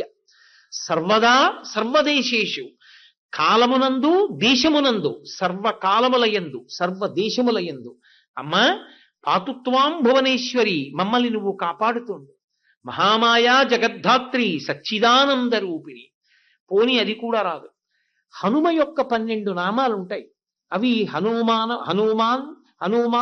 అంజనాసూనో వాయుపుత్రో మహాబల రామేష్ఠ ఫల్గుణస్సక పింగాక్షో అమిత విక్రమ ఉదధి క్రమణిశ్చైవ సీతాశోక వినాశక లక్ష్మణ ప్రాణదాత చ దశగ్రీవస్య దర్ప. ఇవి 12 నామాలు స్వామి హనుమ యొక్క నామాలు. ఇవి కపీంద్రస్య మహాత్మనః. ఈ 12 నామాల్ని కానీ ఒక్కసారి చదువుకుంటే యాత్రాకాలే విశేషతః ఆయన ప్రాణం పెడతాడు. చనిపోయే వాళ్ళకి కూడా ప్రాణం పెడతారు హనుమ. ఈ 12 నామాలు చదువుకుని బయలుదేరారనుకోండి చాలు. ఏమండి మాకు అవి కూడా 12 నామాలు చెప్పడం కూడా కష్టం, అది కూడా రాదన్నారనుకోండి, నేను ఏం తప్పు పట్టను. తప్పు పట్టడానికి కూర్చుంటే ఇంత ఎత్తైన పీట మీద నన్ను కూర్చోపెట్టక్కర్లా. తెలియని వాళ్ళకి ఏ స్థాయిలో ఉన్నా కించిత్తైనా అందించడానికి నాకింత ఎత్తుపీట తప్ప, ఇది కూడా రాకపోతే మీ కర్మండానికి కాదు నేను ఇక్కడ ఉన్నది. శాస్త్రం ఒక మార్గం చెప్పింది. కపర్దీ కపర్దీ కపర్దీ అని 3 మాటలు అంటే చాలు. కపర్దీ అంటే నీటి చేత తడవబడినటువంటి జటాజూటం ఉన్నవాడు. ఏ నీటి చేత తడవబడి ఉంటుంది జటాజూటం పరమశివునిది? గంగమ్మ తల్లి యొక్క జలము చేత తడపబడి ఉంటుంది. గంగా అన్న పేరెత్తిన, గంగని స్మరించిన, అందుకే శంకర భగవత్పాదులు భజగోవింద స్తోత్రంలో అంటారు, భగవద్గీత కించిదధీత గంగాజలలవ కణికాపీత సకృదపియేన మురారి సమర్చ క్రియతే తస్య యమేన నచర్చ. ఒక్కసారి ఆ గంగావతరణం చేసినప్పుడు ఆ జటలన్నీ గంగ నీటితో తడిసిపోయినటువంటి పెద్ద జటాజూటంతో ఉన్న పరమశివుణ్ణి మనసులో తలుచుకుని ఆ తడిసిపోయిన జటల వంక చూసి కపర్దీ కపర్దీ కపర్దీ అని 3 మాటలు అంటే చాలు. గంగమ్మతో కూడుకుని గంగమ్మ చేత తడవబడిన జటలున్న పరమశివుని స్మరించారు కనుక శివ అంటే శోభనం, మంగళం, శుభం, కళ్యాణం, భద్రం, ఇవన్నీ పర్యాయ పదాలు శివుడికి. అందున గంగ చేత తడవబడినటువంటి జటాజూటం ఉన్నవాడు. 3 మాటలు కపర్దీ కపర్దీ కపర్దీ అన్నారనుకోండి, ఒకవేళ ఆ యాత్ర చేత జీవుడు సఫలీకృతత్వాన్ని పొందకుండా అడ్డుపడుతున్నటువంటి ప్రతిబంధక స్వరూపమైన పాపం ఏదైనా ఉంటే తొలగి ఈశ్వరానుగ్రహం చేత తీర్థయాత్ర పూర్తి చేసి క్షేమంగా ఇంటికి రాగలుగుతాడు. కాబట్టి కనీసంలో కనీసం బయలుదేరుతున్న వాళ్ళందరూ 3 మాటలు కపర్దీ కపర్దీ కపర్దీ అనడానికి ఇబ్బంది ఉండదు. ఒకవేళ కపర్దీ అనడం కూడా కష్టమండి అనుకుంటే గోవిందా గోవిందా గోవిందా 3 మాటల నామం, అది కూడా కష్టం అనుకుంటే శ్రీరామ రామ రామీతి రమే రామే మనోరమే సహస్రనామ తత్తుల్యం రామనామ వరాననే.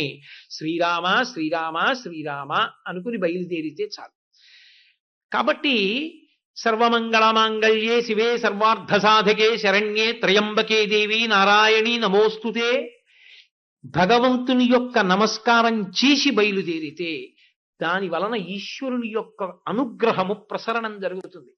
అది మనని తీర్థయాత్ర చేసి జీవుడు పుణ్యాన్ని సంతరించుకోవడానికి, ఈశ్వరానుగ్రహాన్ని పొందడానికి కావలసినటువంటి స్థితిని కల్పిస్తుంది తప్ప వ్యగ్రతతో మీరు వెళ్ళారనుకోండి, వ్యగ్రతతో వెళ్ళి క్షేత్రంలో కూడా మీరు వ్యగ్రతతో ప్రవర్తించారనుకోండి, మీరు ఎవరి మీదో వ్యగ్రతని పొందారు అనుకోవడం ఉట్టి మాట.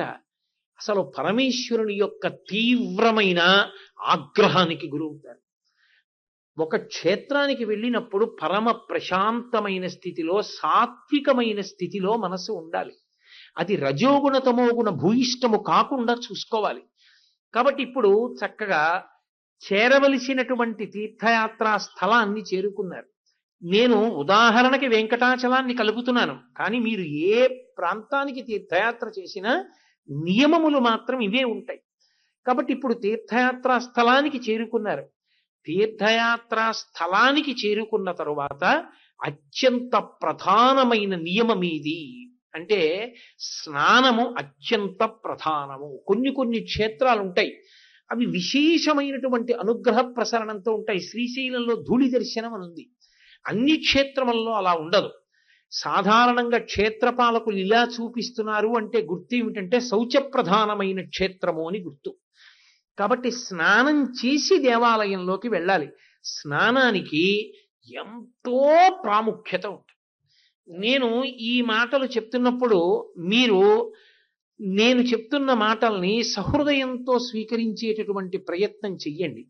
ఎప్పుడైనా మనం ఒక క్షేత్రానికి వెళ్ళినప్పుడు ఆ క్షేత్రంలో ఉన్నటువంటి తీర్థమునందు స్నానం చేసే ప్రయత్నమే తప్పకుండా చెయ్యాలి. ఎందుకో తెలుసా? ఆర్షధర్మమునందు సనాతన ధర్మంలో స్నానము అంటే కేవలం ఏదో ఒంటి మీద నీళ్లు పోసుకుని ఒళ్ళు శుభ్రం చేసుకునేటటువంటి ప్రక్రియ కాదు. అది హిరణ్యవర్ణాశుచయ పావకాయాసు జాత కశ్యపోయాస్వింద్ర. అది అగ్ని కశ్యపుడు మొదలైనటువంటి వారి చేత కూడా ఆరాధింపబడినటువంటిది, పవిత్రీకరించగలిగినటువంటిది, ఎవరికి ఏ అశౌచమున్నా సరే తొలగించగలిగినది. కాబట్టి స్నానం అనేటటువంటిది అంత ప్రధానమైనటువంటి స్థితిని కల్పించగలదు యాత్రికునకు. మనకి వేదంలో ఒక మాట ఉంది, ఒక్క స్నానం చేస్తే 10 గుణములను పొందుతాడు. నేను చెప్పిన మాట మీరు ఎందుకు జ్ఞాపకం పెట్టుకోవాలంటే ఇవాల్టి రోజున కొంతమంది అమాయకులలో ఒక స్పృహ ఒకటి బయలుదేరింది. ఏమిటి అంటే ఎంతసేపు భగవద్ దర్శనం చేత మాత్రమే మనం ఏదో విశేషమైన అనుగ్రహాన్ని పొందగలము అని. అది అమాయకత్వం. నేను ఎవరిని విమర్శ చెయ్యట్లేదు, అది కేవలం అమాయకత్వం. అమాయకత్వం ఎక్కడుందో అక్కడ కొంచెం తాను తెలుసును అనుకున్నవాడు చెప్పవలసిన అవసరం ఉంటుంది. అంతేకాని ఆ అమాయకత్వాన్ని తప్పు పట్టడం తెలిసినవాడికి ఉండవలసిన లక్షణం కాదు. నిజానికి ఒక క్షేత్రానికి మీరు వెడితే ఆ క్షేత్రంలో భగవంతుడు ఎంత శక్తివంతుడై ఉంటాడో భగవంతుడు అక్కడ చాలా వాటిని శక్తివంతం చేసి అనుగ్రహించేటటువంటి స్థితిని కల్పించి ఉంచుతాడు. స్వామి పుష్కరిణి ఉందనుకోండి వెంకటాచలంలో, వెంకటేశ్వర స్వామి వారు ఎంత అనుగ్రహిస్తారో స్వామి పుష్కరిణి తనంత తానుగా అంత అనుగ్రహిస్తారు. మీరు నన్ను నమ్మండి, అందులో స్వామి పుష్కరిణి ఎంత గొప్పదో తరిగొండ వెంగమాంబ గారు వెంకటాచల మహాత్యం చేస్తూ మహాతల్లి నిరూపించి చూపించింది ఆవిడ. కాబట్టి కేవలంగా అదే పనిగా భగవద్ దర్శనానికి పరిగెత్తేటటువంటి ప్రయత్నం కాదు. ఒక క్షేత్రానికి వెడుతున్నామంటే ఆ క్షేత్రంలో ఉన్నటువంటి అద్భుతమైన విషయాలు తెలుసుకుని వాటి అనుగ్రహాన్ని పొందే ప్రయత్నం చెయ్యాలి. ఒక్క స్నానము 10 గుణములను కల్పిస్తుంది. అందుకే అవే సాధో రూపంచ తేజో బలశ్చ శౌచం ఆయుష్యం ఆరోగ్యం అలోలుపత్వం దుస్వప్నఘాతంచ తేజో తపశ్చ మేధాహ అని 10 లక్షణాలు. ఈ 10 దేని వల్ల వస్తాయంటే ఒక్క స్నానం వల్ల వస్తాయి. నిజానికి స్నానము అన్న మాటకు అర్థం ఏంటంటే చెంబుతో నీళ్లు తీసి మీద పోసుకోవడం కాదు. స్నానము అంటే మజ్జనం. మజ్జనం అంటే శరీరమంతా దాని యందు మునగాలి. శరీరమంతా దాని యందు మునగడం అంటే దేని యందు ముంచుతాం మనం? అక్కడ నీరు ఒక సరోవరంగానో ఒక నదిగానో ఒక చెరువుగానో ఉంటే కదూ మునగడం. లేనప్పుడు ఇంట్లో బిందెలోకో లేకపోతే ఇతర పాత్రలోకో శరీరాన్ని ముంచడం సాధ్యమయ్యే విషయం కాదు. లేదా ఒక తొట్టెలో నీళ్లు పోసుకుని మునగమని కాదు. మునగడము అంటే కేవలముగా నది యందు ములుగుట అన్నదాన్ని ప్రధానంగా తీసుకోవాలి. అందుకే స్నానము 6 రకములుగా ఉంటుంది. ఒక్క స్నానాన్ని వేదం 6 రకాలుగా చెప్పింది. అందులో మొట్టమొదట చేసేటటువంటి స్నానం మలాపకర్షణ స్నానము అంటారు. రెండవది కామ్య స్నానము, మూడవది క్రియాస్నానము, 4వది క్రియాంగ స్నానము, 5 తీర్థ స్నానము, 6 నైమిత్తిక స్నానము. అసలు క్షేత్రాలకి ఒక్కొక్కసారి ఈ స్నానం కోసమే వెళ్ళాలి. మీరు చూడండి, ఇప్పటికీ ఉత్తర భారతదేశంలో కుంభమేళా అని నిర్వహిస్తారు. అప్పుడు వాళ్ళు నదీ స్నానం పవిత్రంగా చూస్తారు. ప్రధాన నదీ స్నానం, తరువాత అనుషంగికం ఈశ్వర దర్శనం. వాళ్ళు ఒక్కొక్కసారి భగవద్ దర్శనాన్ని కూడా విడిచిపెడతారు, నదీ స్నానాన్ని మాత్రం విడిచిపెట్టరు. ఎందుచేత అంటే ఒక స్నానం మలాపకర్షణ స్నానం, అది ఇంట్లోనైనా తప్పదు, నది లేకపోయినా. మలాపకర్షణము అంటే ఈ శరీరానికి ఓ లక్షణం ఉంటుంది, ఇది ఎప్పుడూ మలాన్ని విడిచిపెడుతూనే ఉంటుంది, ప్రతి క్షణం వదిలిపెడుతూ ఉంటుంది. దీనికి 9 రంధ్రములతో కూడిన తిత్తి, 2 కళ్ళు, 2 ముక్కు కన్నాలు, 2 చెవి కన్నాలు, ఒక నోరు, ఒక మలద్వారము, ఒక మూత్రద్వారము, 9 రంధ్రాలు. ఈ 9 రంధ్రాల్లోంచి ఎప్పుడు మలం ఊరుతూనే ఉంటుంది. ఈ ఊరుతున్న మలం చేత అపవిత్రమవుతూ ఉంటుంది. అపవిత్రమైనటువంటి శరీరాన్ని భగవదారాధన యందు ఉపయోగించాలి అంటే పవిత్రం చెయ్యడం కోసమని మలాన్ని పోగొట్టడానికి స్నానం చేస్తాడు. అందుకని మలాపకర్షణ స్నానం. రెండవది కామ్య స్నానము అంటారు. మీరు అడగక్కర్లేదు, ఏమీ కోరకుండా వెళ్ళి ఒక ప్రత్యేకమైనటువంటి కాలమునందు స్నానం చేసినంత మాత్రం చేత దేవతలు అనుగ్రహిస్తారు. ఉదాహరణకి ఉత్తరాయణ పుణ్యకాలం ప్రవేశించింది. ఉత్తరాయణ పుణ్యకాలం ప్రవేశించినటువంటి సమయాన్ని పర్వం అంటారు. ఆ పర్వమునందు వెళ్ళి నదీ స్నానమో లేదా ఏ స్వామి పుష్కరిణియో లేదా ఏ మణికర్ణికా తీర్థమునందో స్నానం చేశారనుకోండి, అది కామ్య స్నానం అవుతుంది. మీరు కోరకపోయినా ఆ స్నానం మీకు ఎప్పటి నుండో ఉండిపోయిన ధార్మికమైన కోరిక తీరడానికి మార్గం అవుతుంది. సనాతన ధర్మంలో ఉన్న వైభవాలలో అదొకటి. కేవల స్నానం అని మీరు అనుకోకండి, ఒక్క స్నానం అంత గొప్పది. అందుకే సంవత్సరంలో కనీసం ఏదో ఒక్కటైన నియమం ఉండాలి. ఈ కాలంలో నేను తప్పకుండా ఫలానా క్షేత్రానికి వెళ్ళి ఫలానా చోట స్నానం చేస్తాను, ఒక నియమం పెట్టుకోవాలి. అలా నియమం పెట్టుకుంటే అది అలవాటైపోతుంది, ఇక జ్ఞాపకానికి వస్తుంది. అన్నం తినకుండా ఎలా ఉండరో, ఎన్ని కార్యాలున్నా పక్కన పెట్టి నేను ఆ సమయంలో అక్కడికి వెడతాను. కొన్ని దశాబ్దాలుగా 2 దశాబ్దాల క్రితం నేను ఒక అలవాటు పెట్టుకున్నాను భగవంతుని అనుగ్రహంతో. ఉత్తరాయణ పుణ్యకాల ప్రవేశం జరిగే సమయానికి నేను స్వామి పుష్కరిణిలో స్నానం చేస్తాను. దానికి ఏది అడ్డొచ్చినా నా సాధ్యమైనంత వరకు పక్కన పెట్టి వెళ్ళిపోతాను. స్వామి అనుగ్రహిస్తూనే ఉన్నాడు ప్రతి సంవత్సరం. మొన్న కూడా ఉత్తరాయణ పుణ్యకాల ప్రవేశ సమయమునందు పుష్కరిణి స్నానం చేసి రాగలిగాను. పర్వంలో తప్పకుండా నదీ స్నానమో తీర్థ స్నానమో చెయ్యడానికి జీవితంలో సంకల్పం చేసుకోవాలి. లేకపోతే ఆ తేజస్సు ఈశ్వరానుగ్రహంగా ఎక్కడి నుంచి వస్తుంది? వేదం తల బద్దల కొట్టుకు చెప్తోంది, నీరు అంటే నీరు కాదు, నీటికి అంత శక్తి ఉన్నది అని. ఒక పర్వమునందు చేసిన స్నానానికి అంత శక్తి ఉన్నది అని. నువ్వు సంవత్సరాలు కూర్చుని తపస్సు చేయలేకపోవచ్చు, ఒక పర్వమునందు నువ్వు వెళ్ళి స్నానం చేయడం ఎంత తేలిక. సంకల్పం చెప్పుకుని ఆ సమయంలో ఒక్క మునక వేసి బయటికి వచ్చి ఇంటికి రావడం ఎంత తేలిక.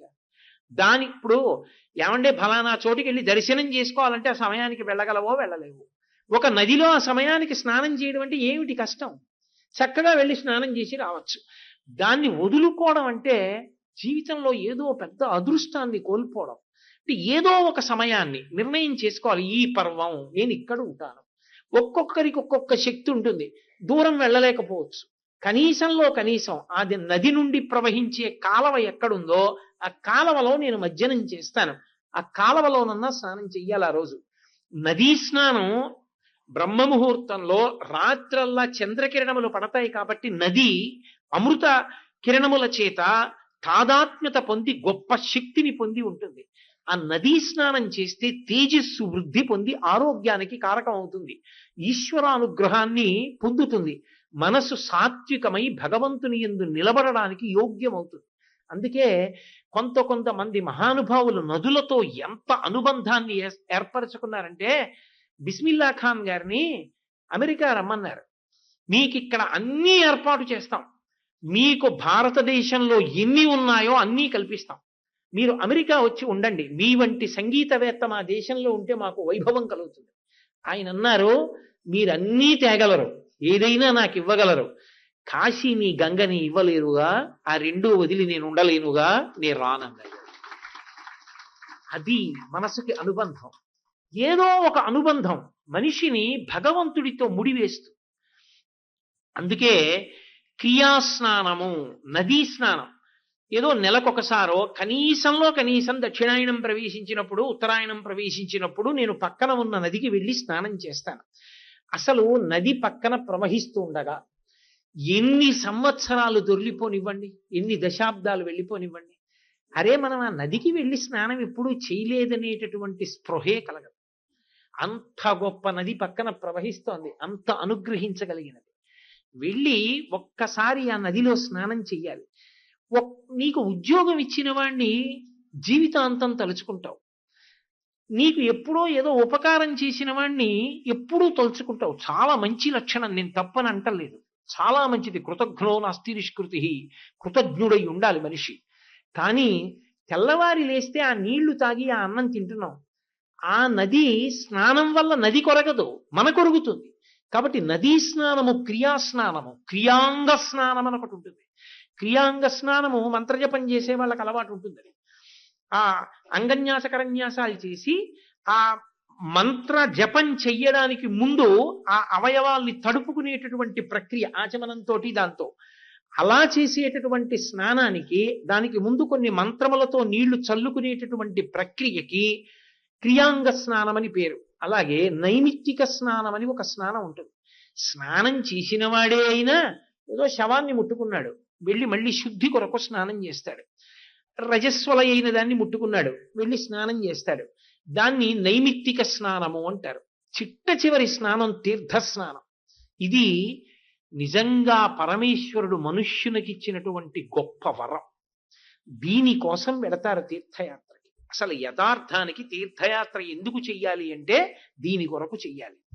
అసలు దీని గురించి అవగాహన లేకుండా తీర్థయాత్ర చేశాడు అంటే అతను అమాయకత్వంతో ఏదో ముఖ్యమైన విషయాన్ని పోగొట్టుకున్నాడు అని గుర్తు. తీర్థయాత్ర అన్న మాటకు అర్థం ఏంటంటే తీర్థమునందు గురుకులిడడానికి వెళ్ళాడు అని గుర్తు. తీర్థము అన్న మాటకు అర్థం అన్ని తీర్థములు కావు. నది ప్రవహిస్తున్నా నది అంతా తీర్థం అవ్వదు. నదిలో ఒక ప్రత్యేకమైన చోటు తీర్థం అవుతుంది. గంగానది ఉందనుకోండి, గంగానది అంతటినీ తీర్థస్నానం అని పిలవరు. మణికర్ణికా ఘాట్కి వెళ్ళి స్నానం చేశారనుకోండి, మణికర్ణికా తీర్థ స్నానం చేశాడట. తీర్థస్నానం గురించి కనుక్కుని ప్రత్యేకంగా వెళ్ళాలి. నేను మీకు ఒక ఉదాహరణ చెప్పాలంటే, వెంకటాచలం వెళ్ళినటువంటి యాత్రికులకు అత్యద్భుతమైనది ఏది అంటే స్వామి పుష్కరిణి. చాలా తేలికగా, ప్రమాదరహితంగా, పరమ భద్రంగా, చక్కగా ఇలా వెనక్కి తిరిగి చూస్తే ఆనంద నిలయం, పెద్ద రావి చెట్టు, లోపల గజలక్ష్మి, శంకరాచార్య స్వామి వారి యొక్క పాదుకలు, ఇలా ఎడం చేతి పక్కన ఆదివరాహమూర్తి భూదేవి సహిత, ఎదురుగుండా స్వామి పుష్కరిణి. చక్కగా సంకల్పం చెప్పుకొని ఆ స్వామి పుష్కరిణి తీర్థం, ఆ తీర్థమునందు స్నానం చెయ్యాలి. రేపు మీకు నేను మనవి చేస్తాను. అసలు వెంకటాచలంలో ఎన్ని తీర్థాలు ఉన్నాయో, అందులో మళ్ళీ ఏ 7 తీర్థములు గొప్పవో, ఆ 7 తీర్థములలో స్నానం చేసి తీరాలని వ్యాసుడు ఎందుకు చెప్పాడో చెప్తా. మనం ఎప్పుడైనా ఏదైనా చేశాము అంటే మనకి ప్రమాణం ఎవరు అంటే వ్యాసుడు. వ్యాసుని కన్నా చెప్పేవాడు లోకంలో ఎవరు ఉండడు. ఎందుకో తెలుసా? వ్యాసోచ్ఛిష్టం జగత్ సర్వం. ఈ ప్రపంచమంతా, ఈ వాంగ్మయమంతా, ప్రతిదీ కూడా వ్యాసుని యొక్క ఎంగిలి. ఆ వ్యాసుడు లేని నాడు వ్యాసుని కాదని చెప్పగలిగిన వాడెవరూ లేడు. వ్యాసుడే అత్యున్నత న్యాయస్థానం. ఆయన చెప్పినదే మనకి శిరోధార్యం. అటువంటి వ్యాసుడు స్కాంద పురాణంలో, భవిష్యోత్తర పురాణంలో ఒక క్షేత్రానికి వెడితే స్నానం చెయ్యడానికి ఎన్ని క్షేత్రాలు, ఎన్ని తీర్థాలు ఉన్నాయో కూడా వర్ణించాడు. స్వామి పుష్కరిణి ఒక్క పూట కూడా స్నానం చెయ్యకుండా వెళ్ళిపోయాడు అనుకోండి, వాడు నిజానికి జీవితంలో ఎంతో కోల్పోయిన వాడని గుర్తు. ఎందుచేత? వెళ్ళాడు, అక్కడి దాకా వెళ్ళాడు. అక్కడి దాకా వెళ్ళి అక్కడే ఆదివరాహమూర్తిని దర్శించాడు. ఒక్క బ్రహ్మముహూర్తంలో వెళ్ళి అక్కడ స్నానం చేయలేకపోయాడు. పోని బ్రహ్మముహూర్తం వదిలి ఓ మధ్యాహ్నం చేయలేదు, ఓ సాయంకాలం చేయలేదు, ఎప్పుడూ చేయలేదు. ఎప్పుడూ ఏం చేశాడు? కొండ మీదకి వెళ్ళి కూడా చెంబుతో నీళ్లు తీసి మీద పోసుకొని వచ్చాడు తప్ప అక్కడే ఉంది తీర్థం. చేసింది తీర్థయాత్ర, గురుకులిడింది ఏమి లేదు. అసలు అక్కడుంది పొరపాటు.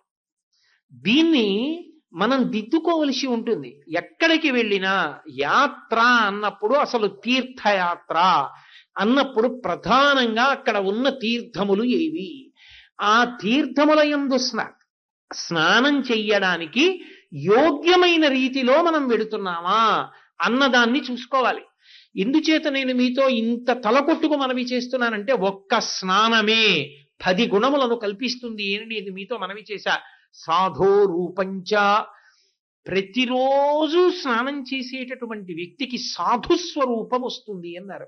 సాధుస్వరూపము అన్న మాటకు అర్థం ఏమిటో తెలుసా? అందంగా ఉండడము అని మీరు అనుకోకూడదు. ఆయనని చూడగానే లేదా ఆవిడని చూడగానే మనసు ఒక తల్లిని చూసినట్టు ఒక తండ్రిని చూసినట్టు ఆనందాన్ని పొందుతుంది. అది మనసు ఊరట పొందడానికి బాహ్యమునందు అందానికి సంబంధము లేదు. అందము అన్న మాటకి అర్థము లేదు. ఎందుచేతనో తెలుసా? ఒకడికి అందము వేరొకడికి అందము కాదు. కాబట్టి అందం అన్న మాటకి అర్థం ఏం లేదు యథార్థానికి. పసిపిల్లవాడిగా ఉన్నప్పుడు ఒకడికి ముద్దు, కానీ కొడుకు ఎంత వాడైపోయినా తండ్రికి ముద్దు. కొడుకు బాగా లావుగా ఉన్నాడు అనుకోండి, కొంచెం ఒళ్ళు తగ్గించాలో ఆయన ఓ అంటారు ఎవరో. తండ్రి బెంగపెట్టుకుంటాడు, దృష్టి తగులుతుంది, వాడికి ఎందుకు అన్నం పెట్టాడా నీళ్ళు ఇచ్చాడా, నా కొడుకు ఒళ్ళు గురించి వాడికి ఎందుకు అంటాడు. కొడుక్కి మాత్రం ముద్దు. కొడుకు ఒళ్ళు తండ్రికి ముద్దు, పక్కవాడికి ముద్దు కాదు. అందం అన్న మాటకు అర్థమేముంది? నేను అందం గురించి మాట్లాడటం లేదు, నేను సౌందర్యం గురించి మాట్లాడుతున్నాను. సౌందర్యం అందం కాదా అండి అంటే, సౌందర్యం అందం అయితే శంకరాచార్యుల వారు అమ్మవారి గురించి చెప్పిన దాన్ని సౌందర్య లహరి అన్నారు. సౌందర్యము అంటే అమ్మతనం. అందుకే జగన్మాత గురించి చెప్పింది సౌందర్య లహరి.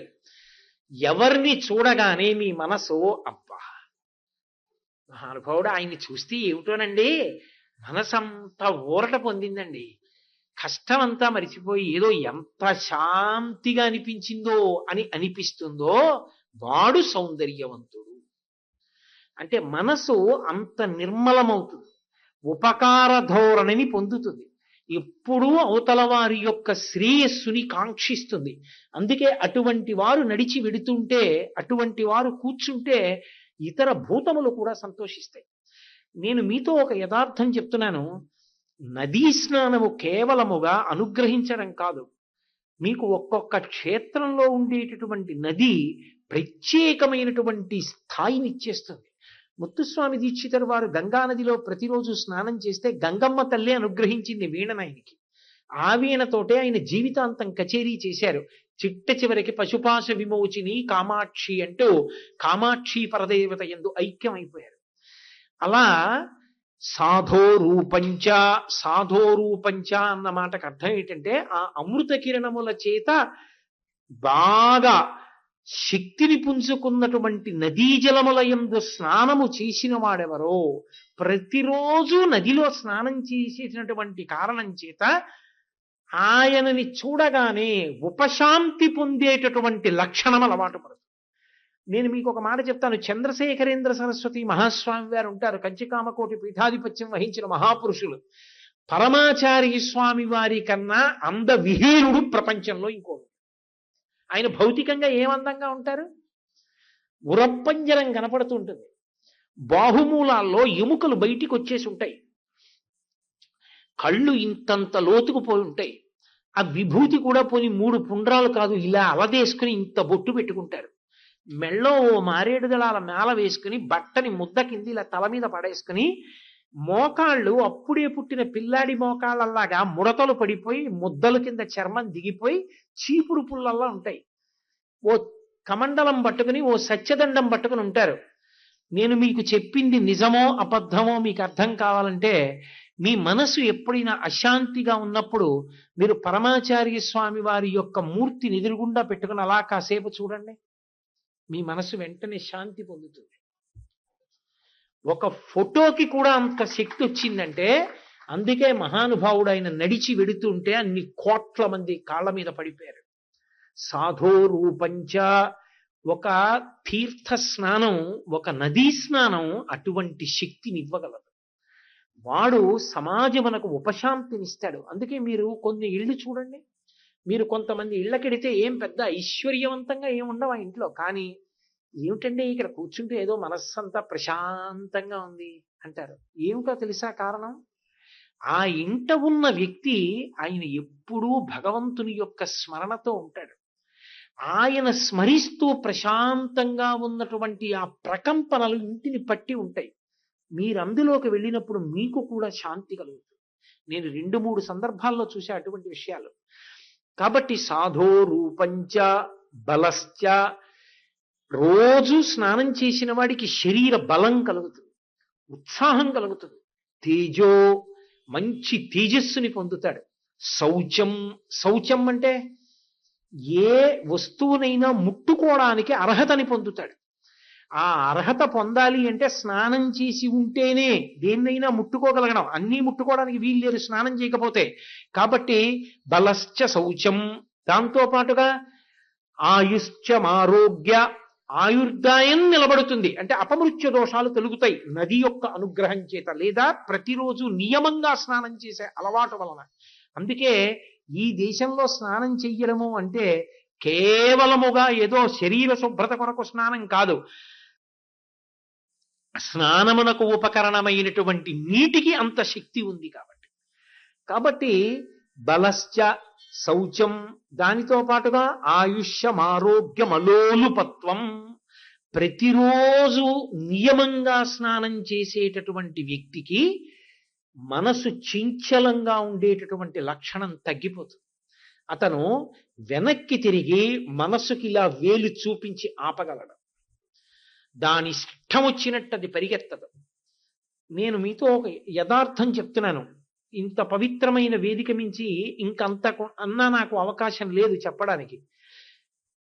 అకారణంగా అకాలంగా పుట్టకూడని సమయంలో వేళాపాళా లేకుండా మనసు ఉద్రేకపడి ఏదైనా కోరకూడని కోరికని అకాలంగా కోరుకుందనుకోండి, వెళ్ళి చన్నీళ్లు తల మీద స్నానం చేశాడనుకోండి, కోరిక నీళ్లు చల్లిన పాలు దిగినట్టు కిందకి దిగిపోతుంది. మనసు మీద నీటికి ఆ శక్తి ఉంటుంది. అందుకే మా చిన్నతనంలో స్నానం చేయకుండా చదువుకుంటే ఒప్పుకునేవారు కాదు. స్నానం చేసి చదువుకోలేరు. ఆ స్నానం కూడా చన్నీళ్లు చేయాలి. నూతి దగ్గరికి వెళ్ళి గవ్వ నీళ్లు తోడుకుని తలమించి పోసుకొని తుడుచుకుని వచ్చి కూర్చుని చదువుకోమనేవారు. స్నానం చేయకుండా నీకేం వంట పడుతుందిరా చదువు అనేవారు. అసలు ఆ స్నానం చెయ్యగానే దానికి ఉన్న శక్తి అటువంటిది. చల్లటి నీళ్లు పడగానే అంటాడంతే, ఎంత ఇది వస్తుందో, వేడి తగిలితే నిద్ర వస్తుంది. మీరు చూడండి, ఇంక్యుబేటర్లో ఉన్న పిల్లలు కూడా, చంటి పిల్లలు ఆ గోరువెచ్చని ఆ వేడి తగులుతుంటే నిద్రపోతారు. అందుకే ఏడవరు ఎక్కువ. అదే తల్లి పక్కన పడుకోబెడితే ఏడుస్తారు, బయటి వాతావరణం తగ్గితే. అందులో ఆ గోరువెచ్చనితనానికి ఎక్కువ నిద్రపోతారు. అదే కారణం. వేడి నీరు వేడి నిద్రపోయేట్టు చేస్తుంది, చల్లనితనం ఉత్సాహపరుస్తుంది. అందుకే ఆ స్నానానికి ఉన్న లక్షణం ఏమిటి అంటే గ్రహణ శక్తిని పెంచుతుంది. మనసు లౌల్యంతో అటు ఇటు పరిగెత్తనివ్వకుండా నిలబెడుతుంది మనసుని. అలోలుపత్వం, ఇంద్రియ సుఖాల్ని కోరకుండా మనసు నిశ్చలంగా నిలబడుతుంది. కాబట్టి అటువంటి ఆయుష్యమారోగ్యమలోలుపత్వం, దీనితో పాటుగా దుస్వప్నఘాతశ్చ, అది ఏదో దుస్వప్నం వచ్చింది, భయపడ్డాడు, లేచి ఒక్కసారి స్నానం చేస్తే ఆ దుస్వప్నం యొక్క ఫలితం పోతుంది. తపశ్చ మేధా, ఆ స్నానాన్ని నియమంగా ప్రతిరోజు ఎవరు చేస్తారో అటువంటి వాడు తపస్సు చెయ్యడానికి కావలసినటువంటి యోగ్యతని సంతరించుకుంటాడు. తపస్సు అంటే తపించుట. నేను తపించిపోయానండి దీనికోసం అంటాడు. తపించిపోయానంటే అర్థం ఏంటి? ఏం చేస్తున్నా దాని మీద లేదు దృష్టి.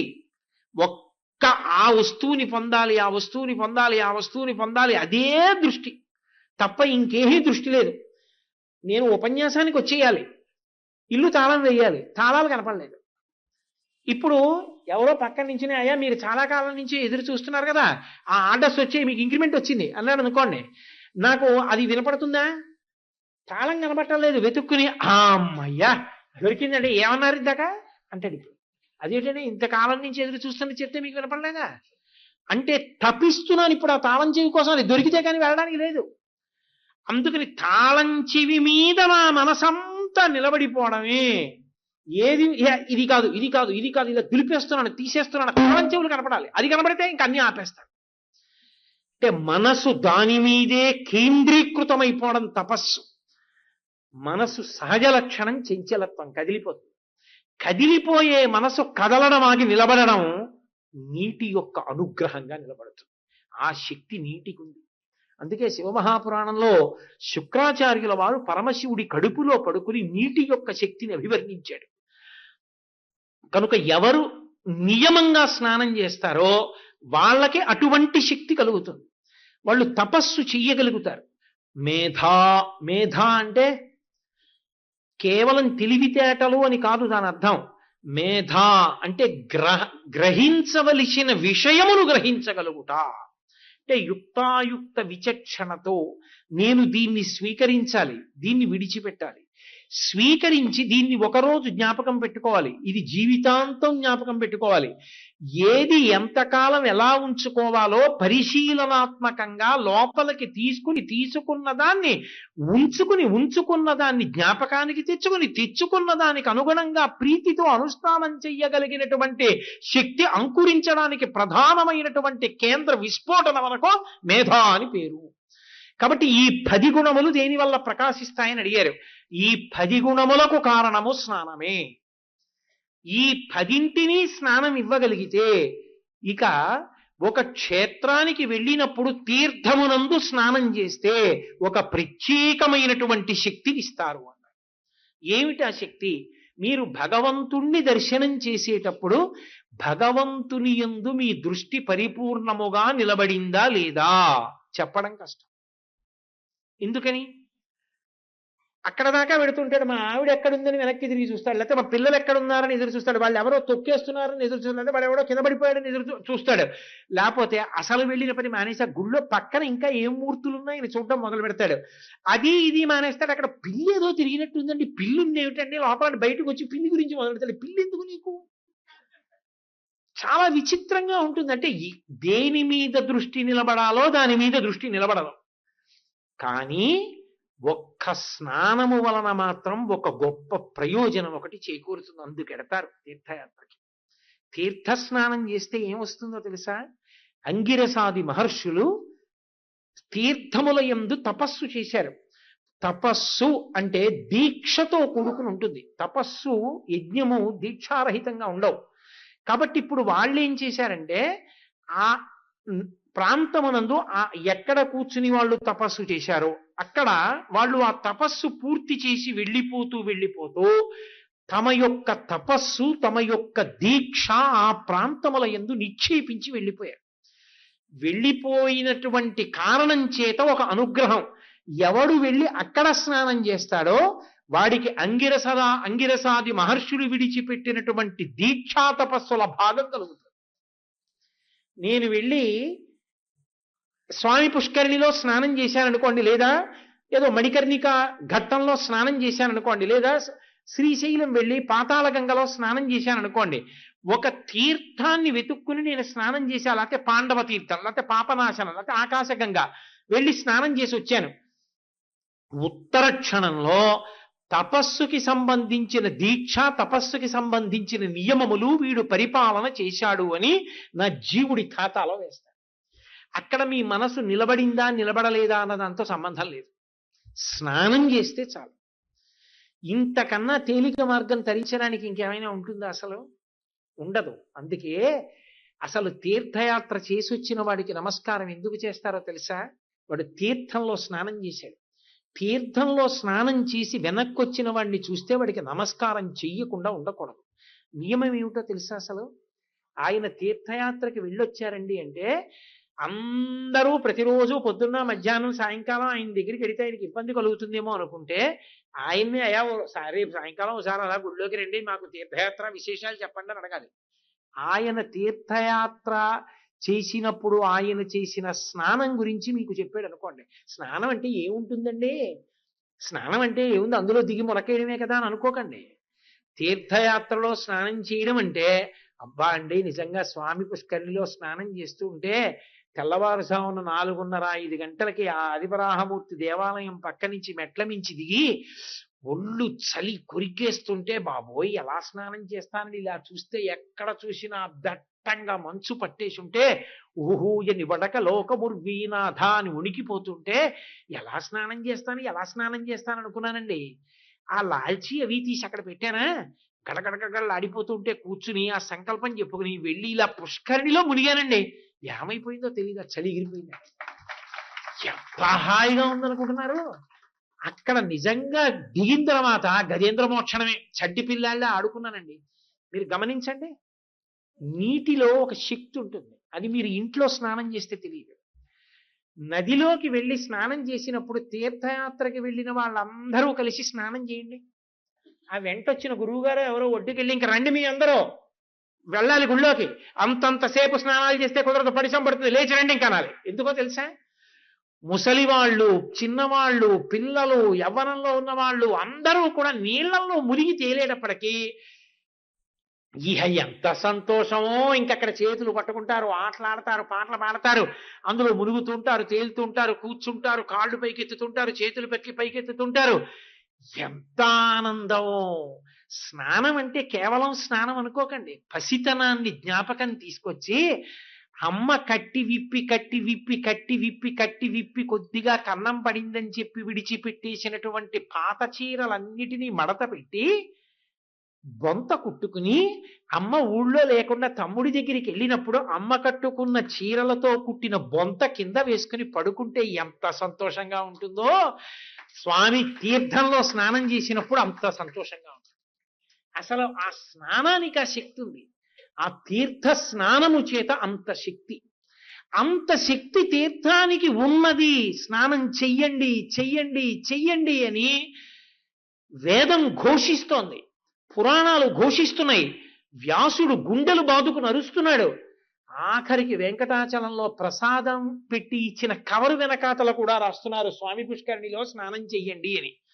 అదొక్కటి వదిలేసి అక్కడ కూడా బకెట్లో నీళ్ళెట్టుకుని చెంబుతో పోసుకొని వచ్చేస్తానండి అంటే అమాయకత్వం కాదు. కాబట్టి తీర్థయాత్ర అన్న మాటకు అర్థం ఏమిటి అంటే తీర్థమునందు స్నానము చేయుట. తీర్థమునందు స్నానము చేయుటయే మీకు భగవంతుని యొక్క అనుగ్రహానికి కారణమవుతుంది. ఎప్పుడైతే ఆ దీక్షా తపస్సుల యొక్క శక్తి శరీరమునందు పొటమరించిందో పరమేశ్వరుని యొక్క అనుగ్రహము పరిపూర్ణముగా మన యందు ప్రసరించడానికి యోగ్యత కలుగుతుంది. నేను మీకు ఏదో ఆ ఉత్తినే మాట్లాడుతున్నాను అనుకోకండి. నేను వేదముల మీద చెప్పబడినటువంటి వ్యాఖ్యానములను పరిశీలనం చేసిన తరువాతనే నేను ఈ మాట మీతో మాట్లాడుతున్నా. మహానుభావులు కాకినాడ పట్టణంలోనే రేమెళ్ల సూర్యప్రకాశ శాస్త్రి గారి వంటి మహాపురుషులు వేదమంత్రములకు వ్యాఖ్యానాలు చేశారు. నేను ఆ వ్యాఖ్యానాలని ఆధారం చేసుకుని చెప్తున్నాను తప్ప ఏదో నా సొంతంగా ఏదో నేను మాట్లాడేస్తున్నాను గాలి కబుర్లని మీరు అనుకోవద్దు. నేను పరమ గంభీరంగా 10 మందికి పనికి రావాలన్న ఆర్తితో మాత్రమే ఈ విషయాన్ని ప్రస్తావన చేస్తున్నాను. కాబట్టి తీర్థ స్నానం తప్పకుండా అలవాటు చేసుకోవాలి. సాధారణంగా ఈ స్నానాన్ని విస్మరించేస్తారు, చాలా క్షేత్రాలకు వెళ్ళి పక్కన పెట్టి వెళ్ళిపోతారు. అందుకే సుప్రభాత పఠనమనందు జ్ఞాపకం చేస్తారు ఒకసారి. ఎక్కడ ఏ తీర్థమున్నదో ఆ తీర్థాన్ని జ్ఞాపకం చేస్తారు. శ్రీ స్వామి పుష్కరిణి కప్లవ నిర్మలాంగా అని వెంకటేశ్వర సుప్రభాతంలో పాదం. స్వామి పుష్కరిణి యందు స్నానము చేసి నిర్మలమైన శరీరాంగములతో ఉన్నాడు.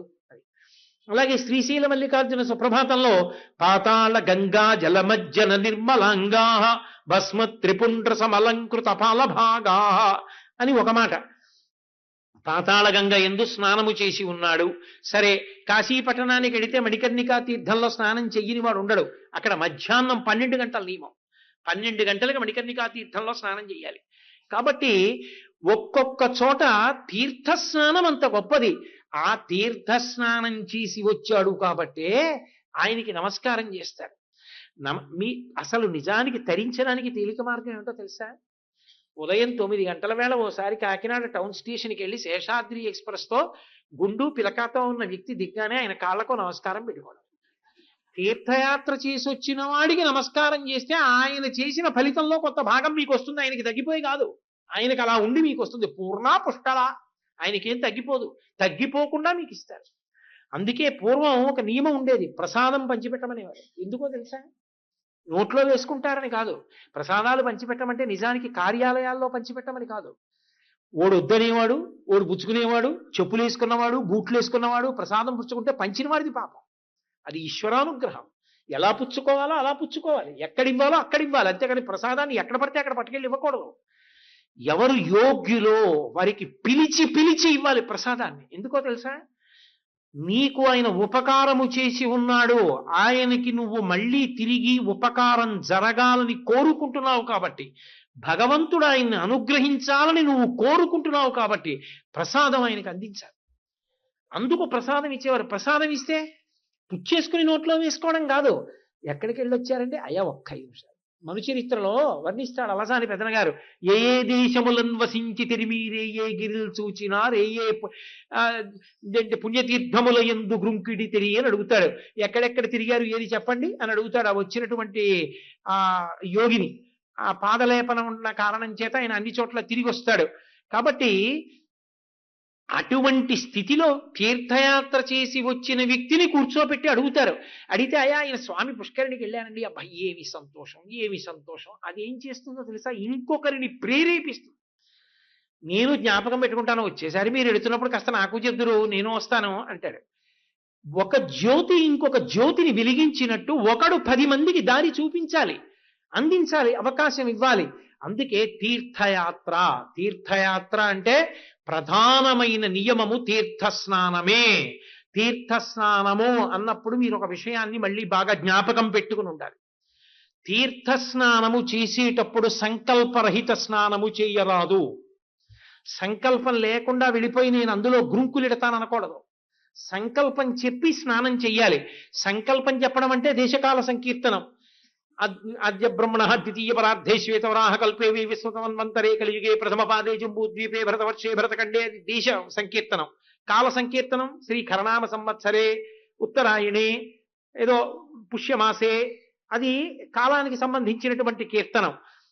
కనీసంలో కనీసం మీకైనా వచ్చి ఉండాలి. దేశకాల సంకీర్తనం రాదు అనడం మాత్రం అన్యాయమైన విషయం. దేశకాల సంకీర్తనం రాకుండా ఉండకూడదు. అందుకే పంచాంగం. ఒకవేళ దేశకాల సంకీర్తనం రాకపోతే ఎవరికో తెలుసా? ఆ కర్తవ్యం ఎవరికో తెలుసా? తప్పకుండా ఉపకారం చెయ్యవలసిన వాడు ఎవరో తెలుసా? సమాజానికి బ్రాహ్మణుడు. అది మీ హక్కు. ఆయనకి కర్తవ్యం చేసి తీరాలైన ఉపకారం. అక్కడ మాత్రం స్వార్థం అన్నది ఉండడానికి వీల్లేదు. స్నానం చేసేవాడికి ఒంటి మీ పైన బట్ట ఉండదు కాబట్టి యజ్ఞోపవీతం ఉంటే కనపడి తీరుతుంది.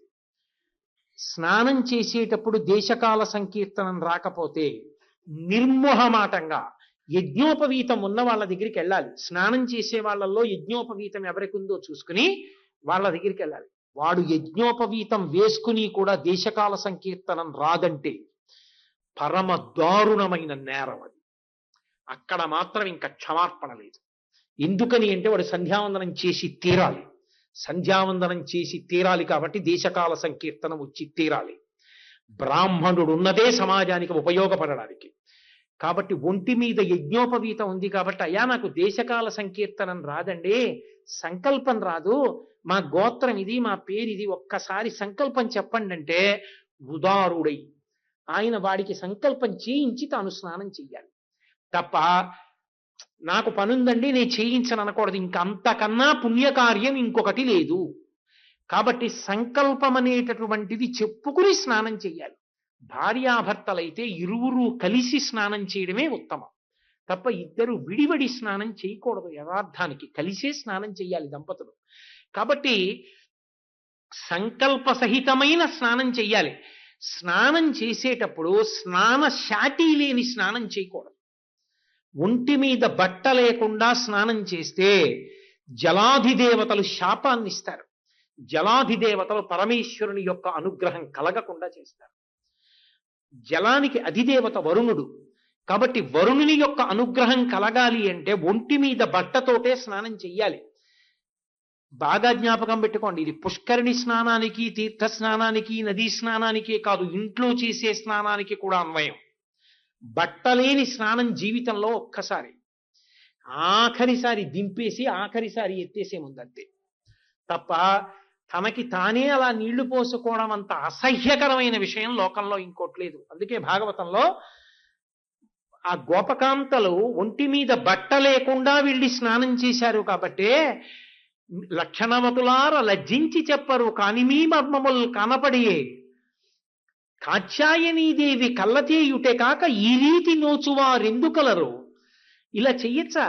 కాత్యాయనీదేవి మమ్మల్ని అనుగ్రహించలేదని చెప్పడం తప్ప ఇలా స్నానం చెయ్యొచ్చా మీరు ఒంటి మీద బట్ట లేకుండా? జలాధిదేవత అయిన వరుణుడికి ఆగ్రహం కలిగినప్పుడు మీకు ఎలా వస్తుంది ఫలితం రమ్మంటే? కాబట్టి ఇంతులెల్ల చేతులెత్తి మ్రొక్కి చీరి పుచ్చుకొనుడు చీరలు సిగ్గుతో వాడనేల ఎగ్గులు ఆడనేల అన్నాడు కృష్ణుడు. దీనికి ప్రాయశ్చిత్తం ఒకటే, తప్పు చేశారు కాబట్టి చేతులెత్తి నమస్కరించండి, దేహాభిమానం విడిచిపెట్టి మీ బట్టలు పట్టుకుపోండి. మీ బట్టలు నాకెందుకు? మీకు ఫలితం కలగాలంటే చెయ్యకూడని రీతిలో చెయ్యకూడదు. ఆచారం ఆచారమే. స్నానం చేసేటప్పుడు అంచు కలిగినటువంటి బట్టతో చెయ్యాలి తప్ప మిగిలిన వాళ్ళు చూసి సిగ్గుపడే రీతిలో వస్త్రధారణ చేసి స్నానం చెయ్యకూడదు. ఓ పంచెల చాపు చుట్టుకునో ఓ తువ్వాలు చుట్టుకునో స్నానం చెయ్యాలి తప్ప ఎక్కడో లోపల వాడేటటువంటి వస్త్రాల్ని స్నానం చెయ్యడానికి కదా అని అటువంటివి కట్టుకుని దిగిపోవడం, నిక్కర్లు కుట్టించుకుని ఆ నిక్కర్లు వేసుకుని దేవాలయాలకి దిగడం, అసలు క్షేత్రానికి నిక్కర్లు పట్టుకెళ్ళడం అంత పాపకర్మ ఇంకోటి లేదు. 60 ఏళ్ళు వచ్చి 70 ఏళ్ళు వచ్చి కూడా నిక్కర్లు వేసుకు తిరగడం ఏంటి? చంటిపిల్లాడి ఆయన ఓ పంచెల చాపు చుట్టుకున్నట్టే అంచు కలిగినటువంటి బట్టని మాత్రమే కట్టుకుని స్నానానికి దిగాలి తప్ప ఎలా పడితే అలా దిగకూడదు. తీర్థ స్నానం చేసేటప్పుడు నువ్వే కాదు స్నానం చేస్తున్నది, ఆ తీర్థయాత్రకు వచ్చి అక్కడ స్నానం చెయ్యాలని వచ్చిన వారు ఎందరో ఉంటారు. నీ ఒంటి మురికినంతటినీ రసాయనంతో తీసుకెళ్లి నీళ్లలో తెట్టు కింద కట్టించేటటువంటి స్నానాన్ని నువ్వు చేస్తే ఆ తీర్థజలముల యొక్క అధిష్టాన దైవము యొక్క శాపములకు గురవుతావు. ప్రతి చోట బోర్డులు పెట్టవలసిన అవసరాలు కలగకూడదు. ఇచ్చట సబ్బు రుద్దుకొనరాదని బోర్డు పెట్టవలసిన అవసరం ఏంటి? ఇచ్చట సబ్బు రుద్దుకొనరాదు అని బోర్డు పెడితే సిగ్గుచేటు. ఆర్షధర్మంలో పుట్టి పుష్కరిణి స్నానానికి వెళ్ళి నువ్వు స్నానం చేసి బయటికి రావాలి తప్ప అక్కడ ఒళ్ళు రుద్దుకోవడానికా, అక్కడ పళ్ళు తోముకోవడానికా? నువ్వు ఎక్కడికెళ్ళి ఏది చెయ్యాలో ఎందుకు చేస్తున్నావో తెలుసుకుని చెయ్యాలి. అదే నేను మీతో మొదట్లో మనవి చేసింది. పరమ పవిత్రమైన ప్రదేశానికి వెళ్ళి చెయ్యకూడని పనులు చేస్తే ఎవరు మనని అడ్డుకుంటారులే అనుకోవచ్చు, కానీ పరమేశ్వరుడు ఒకడున్నాడు, వాడు చూస్తూనే ఉంటాడు. నువ్వు చేసినటువంటి దుష్కృత్యము చేత పాపము సంక్రమిస్తుంది. ఎలా చెయ్యాలో అలా చెయ్యాలి. నీతో పాటు ఎందరో భాగవతులు స్నానం చేస్తున్నారు, నీతో అయిపోదు. నీ కొడుకు స్నానం చెయ్యాలి, నీ మనవడు స్నానం చెయ్యాలి, నీ మునిమనవడు స్నానం చెయ్యాలి. అది ఎన్ని తరాలకి మన ఆస్తి. దాన్ని మనం జాగ్రత్తగా కాపాడుకోవడం మన కర్తవ్యం. అంతేకాని ఎప్పుడూ చేసేవాడు ఎవరో ఉంటాడు, వాడు చేస్తుండాలి, పాడు చేయడానికి మేమున్నాం, వాడు మా అందరికీ కూడా ఏదో చేస్తుండాలి, మేమందరం కూడా విచ్చలవిడిగా ప్రవర్తిస్తుంటాం అనుకోవడం కన్నా బాధ్యతారాహిత్యమైన ప్రవర్తన ప్రపంచమునందు ఇంకొకటి ఉండదు. ఎవడో ఎందుకు చెయ్యాలి? నిన్ను ఉద్ధరించుకోవడానికి నువ్వు వెళ్ళావు తీర్థయాత్రకి. నిన్ను ఉద్ధరించుకోవడానికి నువ్వు వెళ్ళినప్పుడు నిన్ను ఉద్ధరించుకోవడానికి వీలుగా నువ్వు స్నానం చేయవలసి ఉంటుంది. కాబట్టి చక్కగా సంకల్ప సహితంగా మౌనంగా పరమేశ్వర అనుగ్రహము కొరకు స్నానం చేసి బయటికి వచ్చి ఆ తడిబట్ట విప్పి కాస్త దూరంగా పిడుచుకోవాలి. పిడిచి ఆ తడిబట్టను నువ్వు తీసుకెడితే తీసుకెళ్ళవు, లేకపోతే ఎవరికి ఇబ్బంది కలగని రీతిలో ఎవరైనా దీనులు పట్టుకెళ్ళిపోవడానికి వీలుగా దూరంగా ఉంచి వెళ్ళిపోవాలి. ఒకవేళ నువ్వు పట్టుకెళ్ళడానికి అభ్యంతరం ఉంటే ఏ కారణం చేతనైనా, ఇంకా బట్ట పట్టుకెళ్ళనండి పోనీ ఎవరో పట్టుకెడతారు ఇద్దరు అనుకుంటే, ఆ పొడి బట్ట కట్టుకుని అప్పుడు నువ్వు దేవాలయంలోకి ప్రవేశం చెయ్యాలి. అలా ప్రవేశం చేసేటప్పుడు బాగా జ్ఞాపకం పెట్టుకోండి, ఎక్కడికి వెళ్ళినా అసలు స్నానాన్ని మినహాయింపు చేసి తీర్థయాత్ర చెయ్యడానికి విడితే అంతకన్నా అమాయకత్వము లోకమునందు ఇంకొకటి లేదు. ఈ మాట నేను చెప్తున్నానని మీరు అనుకోవద్దు, ఈ మాట స్వయంగా వేదమే చెప్పింది. అందుకే దాని పేరు భగవద్దర్శన యాత్ర కాదు. అలా అయితే వెంకటాచలం వెళ్ళేది వెంకటేశ్వరుణ్ణి చూడడానికి, శ్రీశైలం వెళ్ళేది మల్లికార్జునుడిని చూడడానికి, కాశీ వెళ్ళేది విశ్వనాథుణ్ణి చూడడానికి అయితే అది భగవద్దర్శన యాత్ర అని ఉండాలి తప్ప తీర్థయాత్ర అని ఉండదు. దాని పేరు తీర్థయాత్ర. తీర్థయాత్ర చేత జీవుడు తరిస్తాడు. ఈ మాట మీరు బాగా జ్ఞాపకం పెట్టుకోండి. ఎర్రసిరాతో కింద గీత గీసుకుని జ్ఞాపకం పెట్టుకోండి. ఎవరు తరిస్తారు? జీవుడు తరిస్తాడు. తపస్సు దీక్ష నియమములను పాటించాడనేటటువంటి ఫలితాన్ని ఎవరి ఖాతాలో వేస్తారు? జీవుడి ఖాతాలో వేస్తారు. అదే పనిగా అలా స్నానం చేస్తున్నాడు అనుకోండి, అతను తపస్సు చేస్తున్నాడు, దీక్ష పడుతున్నాడు, తపస్సు చేస్తున్నాడు, దీక్ష పడుతున్నాడు. ఇప్పుడు అతను ఏమవుతాడు? శరీరం పడిపోయినప్పుడు అతని జీవుడు ఏమవుతాడు? కేవలం అతను చేసిన స్నానం చేత అతను అద్భుతమైన స్థితికి వెళ్ళిపోతాడు. ఒక్క స్నానము సనాతన ధర్మంలో అంత గొప్ప శక్తికి తీసుకెళ్ళగలదు. అసలు యథార్థమనకు క్షేత్రముల యొక్క దర్శనం అంతా దేని కొరకు అంటే తీర్థస్నానము కొరకే. ఈశ్వర దర్శనము కన్నా తీర్థస్నానమే గొప్పది. లేకపోతే తీర్థయాత్ర అన్న పేరు లేనే లేదు. ఆ తీర్థస్నానాన్ని విస్మరించడం అసమంజసం. కాబట్టి ఆ తీర్థస్నానం చేసేటప్పుడు చక్కగా సంకల్పంతో చక్కగా గోత్రం చెప్పుకొని అందరి యొక్క క్షేమం కోసం భగవద్భక్తితో ఒక్క మాట తప్పకుండా చెప్పుకోవాలి. భగవంతుని యొక్క పాదార విందముల యందు నాకు నిశ్చలమైనటువంటి భక్తి సంప్రాప్తించుట కొరకు అనుకుని ఆ స్నానం చెయ్యాలి. అటువంటి తీర్థస్నానం అందున ప్రత్యేకించి మీరు ఎప్పుడూ కూడా ఒక్క విషయాన్ని బాగా నేర్చుకోండి. ఒక క్షేత్రానికి వెడుతున్నాము అంటే ఆ క్షేత్రంలో ఎన్ని తీర్థాలు ఉన్నాయి తెలుసుకోండి. మీరు వెళ్ళినప్పుడల్లా ఒక్క తీర్థంలోనైనా స్నానం చేయడాన్ని నియమంగా పెట్టుకోండి. నేను మీకు ఒక్క మాట చెప్తాను. ఒక్క వెంకటాచల క్షేత్రంలో ఉన్నటువంటి పరమపావనమైన తీర్థముల సంఖ్య 1,000,000 పైచిలుకు ఉన్నది. 1,000,000 పైచిలుకు. అసలు అవన్నీ దర్శనం అవ్వవు. మళ్ళీ అందులో సర్వోత్కృష్టమైనటువంటి తీర్థములను ఎంచారు. అవి కొన్ని వేలు. నేను అబద్ధం చెప్పాననుకుంటే వెంకటాచల మహాత్యానికి సంబంధించి స్కాంద పురాణం కానీ భవిష్యోత్తర పురాణం కానీ చూడండి. ఎంతంత పెద్ద పెద్ద జాబితాలు ఇచ్చాడో వ్యాసుడు, మహానుభావుడు. వ్యాసో నారాయణ స్వయం. అది కూడా చెయ్యలేకపోతే ఒక పని చెయ్యి అని 7 తీర్థములను ఇచ్చాడు. ఆ 7 తీర్థములలో మళ్ళీ నేను 7 తీర్థములలోకి వెళ్ళి స్నానం చెయ్యలేను, నేను తెలుసుకునేటప్పటికే చాలా వేళ దాటిపోయింది. జీవితం పొద్దు గురుకిపోయింది. అన్నిటిలో చేయలేనంటావా? కాలంతో కలిపారు. ఒక్కొక్క తీర్థంలో ఒక్కొక్క కాలంలో స్నానాన్ని కలిపారు. మీకు నేను ఒక ఉదాహరణ చెప్పాలి అంటే, మొన్నను వెళ్ళిపోయింది ముక్కోటి ఏకాదశి. ముక్కోటి ఏకాదశి తర్వాత వచ్చేటటువంటి ద్వాదశి తిథి నాడు ఆకాశగంగా స్నానం ఎవరైనా వెళ్ళి సంకల్ప సహితంగా చేస్తే వెంకటాచలంలో ఆకాశగంగా స్నానం చేసినటువంటి కారణము ఒక్కదాని చేతనే వాడు తరించిపోతాడు అని రాశాడు వ్యాసుడు. వ్యాసుడి వాక్కు కన్నా ఇంకొకటి లేదుగా ప్రమాణం. మనం ఎంతవరకు దాన్ని ఉపయోగించుకోగలుగుతున్నాం? అది ప్రచారంలోకి తీసుకురాకపోవడం కొంతవరకు వైక్లభ్యం అయితే, తీసుకొచ్చిన తరువాత ఉపయోగించుకోలేకపోతే ఇంకొక పొరపాటు. ఒంట్లో ఇంకా ఓపిక ఉన్నది. కనీసం 7 తీర్థాలు చెప్పారు. ఈ 7 తీర్థములలో నువ్వు స్నానం చేసి తీరాలి. ఈ 7 తీర్థములలో నువ్వు స్నానం చేస్తే నీ అంత భాగ్యవంతుడు లేడు అని 7 తీర్థములను వేరుగా వ్యాస భగవానుడిచ్చి ఒక మాట చెప్పాడు. ఈ 7 తీర్థములలో ఏదైనా ఒక తీర్థంలో స్నానం చేసి వెంకటాచల క్షేత్రంలో కూర్చుని విష్ణు సహస్రనామ స్తోత్రాన్ని చదువుకుని వెంకటేశ్వర స్వామి దర్శనం చేసుకుని ఈ 3 కార్యములను ఒక్కరోజు ఎవడైనా చేసినవాడు ఉంటే వాడి పేరు ఒక కాగితం మీద రాసుకో అన్నాడు. దేనికి అని అడిగారు. వ్రాసుకో, ప్రత్యేకంగా వాడు భగవంతుని యొక్క అనుగ్రహాన్ని పరిపూర్ణముగా పొందినవాడని గుర్తు. వాడికి నిలబెట్టుకునే ప్రయత్నం చేసుకోవాలి. నేను అబద్ధం చెప్పానని మీరు అనుకుంటే నేను మీకు రేపు పురాణాంతర్గతమైనటువంటి సప్రమాణికమైనటువంటి శ్లోకములను కూడా ఉదాహరిస్తాను. కాబట్టి మనం ఎక్కడ పొరపాటు చేస్తామంటే, వెంకటాచలం దర్శనానికి వెళ్ళామనుకోండి, మన తొందర ఎలా ఉంటుందంటే ఎంతసేపు రేపు పొద్దున్న తిరుపతిలో దిగుతున్నాం అంటే, నేను ఇది తప్పు పట్టి మాట్లాడటం లేదు, అవగాహన లేక జరుగుతోంది ఈ తప్పని చెప్తున్నాను తప్ప నేను ఎవరో తప్పు చేస్తున్నారని చెప్పడానికి నేను లేను. ఆ అధికారం కూడా నాకు లేదు. నేను దానికోసం ఇక్కడ లేను. నేను పరమ అనునయంగా దిద్దుకోవడానికి ఒక అవకాశంగా నా వాక్కు పనికొస్తుందేమోనన్న ఆశతో మాత్రమే చెప్తున్నాను. చూడండి, రేపు తిరుపతిలో దిగుతామంటే సాధారణంగా ఇవాళ ఉన్న వ్యవస్థని ఆధారం చేసుకుని రేపు 12ంటికి కొండ మీదకి వెళ్ళిపోతాం కాబట్టి భోజనం చేసి 1 గంటకు ఒక దర్శనం, రాత్రి 7 గంటలకు ఒక దర్శనం, మర్నాడు ఉదయం 9 గంటలకు ఒక దర్శనం. దేవాలయంలో మనతో పాటుగా పరమేశ్వరుడికి అందరూ బిడ్డలే.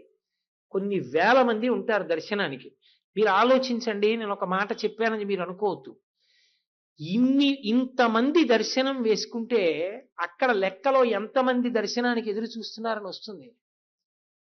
లక్షల మంది ఉన్నట్టేనా? ఎంతమంది దర్శనం చేసుకున్నారని లెక్క వస్తుంది. వెళ్ళినప్పుడు అలా లెక్కలో పడతాడుగా. ఒకే వ్యక్తి ఒక రోజు 2 మాటలు దర్శనం చేసుకుంటే అలా ఓ 30,000 మంది చేసుకుంటే ఎంతమంది దర్శనం చేశారు? 60,000 మంది. యథార్థానికి ఎంతమంది చేశారు? 30,000 మంది. పక్కవాడి దర్శనం ఏమైపోయింది? నువ్వు పుష్కరిణి స్నానం ఎప్పుడు చేస్తావు? ఆదివరాహమూర్తి దర్శనం ఎప్పుడు చేస్తావు? సశాస్త్రీయమైన వెంకటేశ్వర దర్శనం ఎక్కడ చేస్తున్నావు? వెళ్ళిన దగ్గర నుంచి పొరుగే.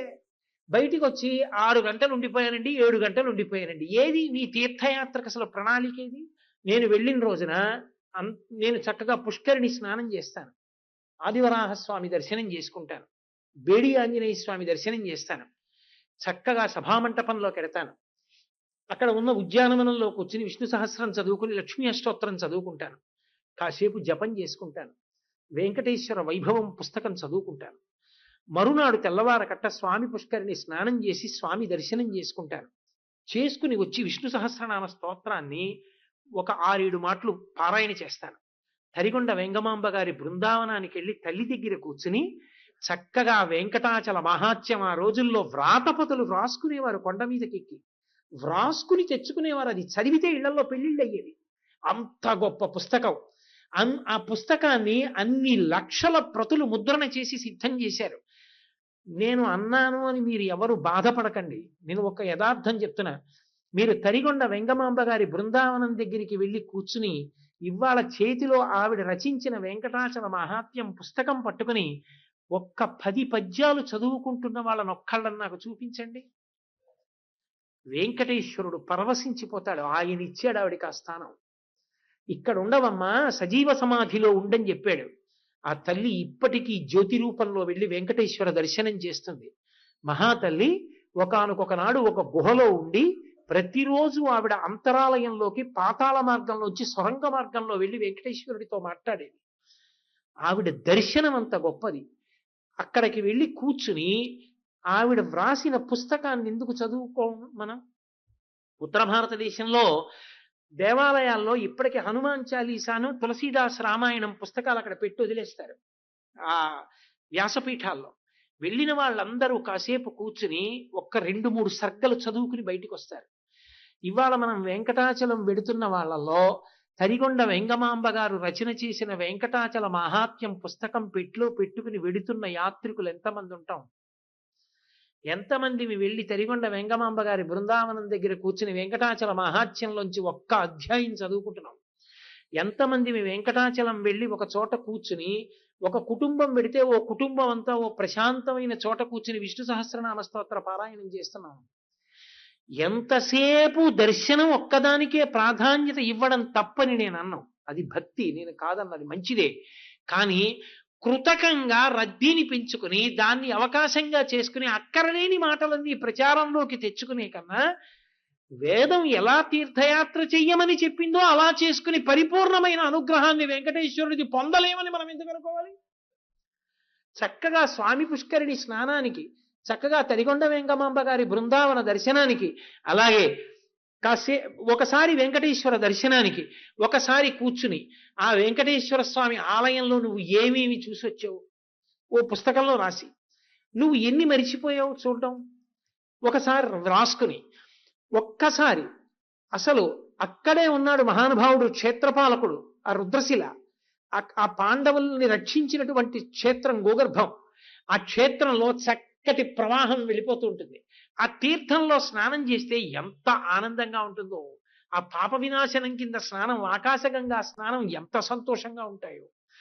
కాబట్టి తీర్థయాత్రకి బయలుదేరేటప్పుడు ప్రణాళికా రచన చేసుకోవడంలో కొద్దిగా మార్పు చేసుకోవడాన్ని మనం అలవాటు చేసుకుంటే పరమేశ్వరుని యొక్క అనుగ్రహాన్ని మరింత మూట కట్టి తెచ్చుకోగలం. శరీరం బడలిపోయి మనసు ఒత్తిడికి లోనైపోయి అక్కడి నుంచి ఇంకా వ్యధ చెందుతూ ఒకళ్ళనొకళ్ళు తోసుకుంటూ అక్కడికి వెళ్ళినప్పుడు మాత్రం గోవిందా అంటూ వచ్చేస్తే మనం ఏమిటి ప్రహృష్టమైన మనస్సుతో తిరిగి రాగలం తీర్థయాత్ర చేసి? అందుకే తీర్థయాత్ర నియమం ఇలా చెయ్యమని వేదం చెప్పడానికి కారణం అది.